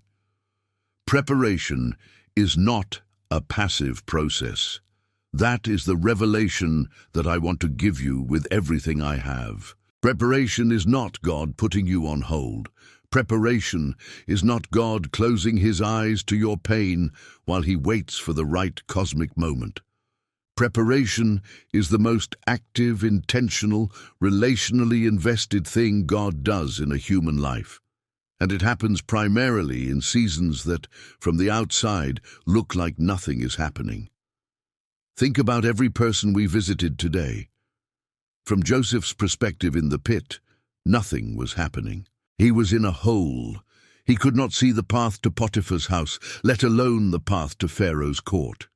But the story of those 13 years, when you read it in its entirety, is the story of God actively, specifically, painstakingly positioning every person and every circumstance and every door and every delay, so that the moment Joseph walked into Pharaoh's throne room, there was not a single element of his prepared character, his spirit-given wisdom, or his tested integrity that was missing. From Elijah's perspective under the juniper tree, nothing was happening. He was lying down, asking for death. But God was baking bread. God was preparing provision. God was planning the still, small voice at Horeb, the mantle passing to Elisha, the completion of a prophetic ministry that would echo through the ages. From the perspective of the Israelites on day 6 at Jericho, nothing was happening. They had been marching in silence for 6 days, and the walls had not moved a single stone. But something was happening in the unseen places. And on day 7, in a moment, what had seemed impossible became testimony. From the Samaritan woman's perspective, coming to the well at noon to avoid being seen, nothing was happening. She was just getting water. But God had arranged that entire encounter, including the timing of Jesus' journey through Samaria, including his weariness that caused him to sit at the well, including the hour of day, because the divine appointment had her name on it. None of them could see it while they were in it.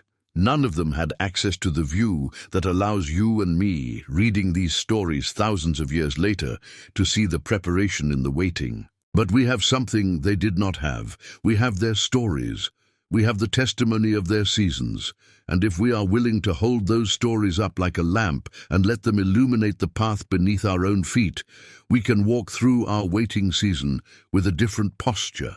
Not the posture of someone who is enduring a punishment, but the posture of someone who understands that they are enrolled in a curriculum. Not the posture of someone who has been abandoned, but the posture of someone who is being accompanied by a God who is too wise to skip any of the necessary steps and too loving to leave us unprepared for what is coming.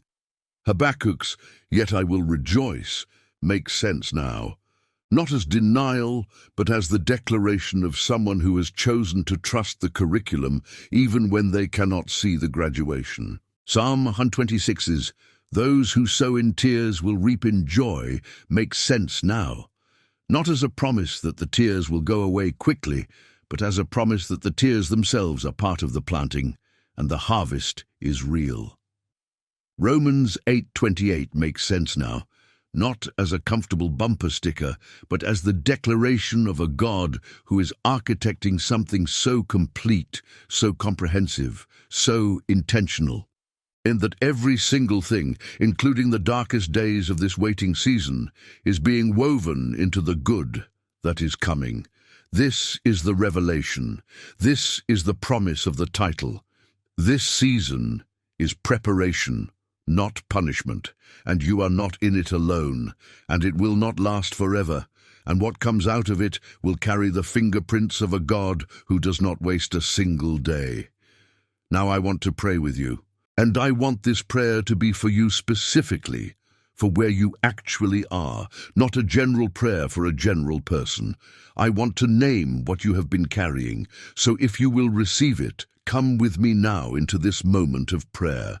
Father, I come to you on behalf of every person who has watched this message to this point, every person who in the privacy of their own screen, in their own room, in their own season of waiting, has been holding on to things that have been almost too heavy to carry. Father, you know who they are. You know what they have been carrying. You know the prayer that has been prayed in the dark. You know the night they sat up and cried and did not know exactly why. You know the dreams they have been afraid to revisit because revisiting them costs too much. You know the silences that have felt like rejection. You know the closed doors they have knocked on and the answers they have not yet received. You know every particular, personal, specific weight. And Father, I speak your word over every one of those weights right now. I speak Genesis 50:20. What the enemy meant for evil, you meant for good. I speak Jeremiah 29:11. You have plans for each one of these people, plans for peace and not for calamity, plans to give them a future and a hope. I speak Isaiah 43:2. When they walk through fire, they will not be burned. When they pass through waters, the waters will not overflow them, because you are with them and you have called them by name, and they are yours. Father, I pray against the lie that has been whispering in the waiting, the lie that says this silence is punishment, that this delay is divine disapproval, that this darkness is evidence that they have been forgotten or counted out or given up on. I break that lie right now in the name of Jesus, and I replace it with the truth that reverberates through every story we have visited today. That you are a God who prepares before you promotes, who shapes before you places, who fills before you pours out. For the person who has been in their pit, the way Joseph was in his pit, and who cannot see any path from where they are to where they believe you promised they would go, I pray, Father, that you would give them a supernatural glimpse of your sovereignty. Not the whole plan, just enough to take the next step. Just enough to keep going, just enough to know that the pit is not the end. For the person who is under a juniper tree right now, depleted, asking if they can be done, I pray that they would feel right now what Elijah felt when the angel touched his shoulder. The warmth of being noticed, the provision of being loved, the gentle arise and eat of a God who sees the depth of their exhaustion and meets them there with bread baked on coals, rather than correction and disappointment. For the person who has been marching for what feels like 6 days with no change in the walls, I pray for the perseverance to make it to day 7. I pray for the faith to shout before the walls fall. I pray that they would hear you saying, this is day 6, hold on. Tomorrow you march 7 times and then you shout and the walls come down. For the person sitting at their noonday well, carrying a story they are ashamed of and convinced disqualifies them, I speak the same thing Jesus spoke to the Samaritan woman. Your story is not your sentence, it is your testimony. The thing you have been hiding is the thing that will one day set someone else free. Let him meet you at the well today, and Father, for every tear that has been cried in this waiting season, every prayer prayed in the dark, every act of obedience that cost something, every seed sown while weeping, I speak Psalm 126 over it right now. What was sown in tears will be reaped in joy. The harvest is coming, the appointed time is real. The vision will not be late. Seal this word in the hearts of everyone who received it today, Father. Let it be more than information. Let it be encounter. Let the truth that this season is preparation and not punishment take root so deeply that when the enemy whispers the lie again, and he will, they will have the word to rebuke it with, because your word does not return to you void. It accomplishes what you please and prospers in the thing for which you sent it. We trust you in the waiting. We worship you in the wilderness. We declare that you are good, not because everything is fine, but because you are. And we will keep marching, and we will keep sowing, and we will keep spreading our wings on the thermals of your grace. In Jesus' name, amen. Friend, if you prayed that prayer today, if something in your spirit received it, even imperfectly, even through tears, I want you to know that you are not alone in this waiting season. And this community is a place where you are welcome to return. If you are not yet subscribed, I want to invite you to consider becoming part of what God is building here. Not just as a viewer, but as someone who is walking this journey of faith together with a community of people from every corner of the earth who are choosing every day to keep trusting even when the evidence is not yet visible. There is a way to go deeper with this community, to access extended teaching and prayer content, and to be part of something that continues beyond a single video. If that resonates with you, look for the information below, and know that whatever you decide, you are welcome here.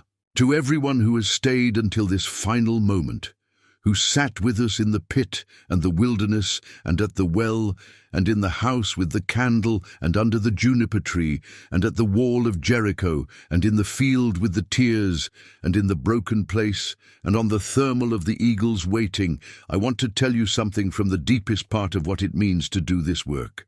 Thank you. Not a performative, obligatory thank you, a genuine one, because the people who stay until the end are the people who needed the whole journey. They are the people who needed all 10 teachings, not just the first 3.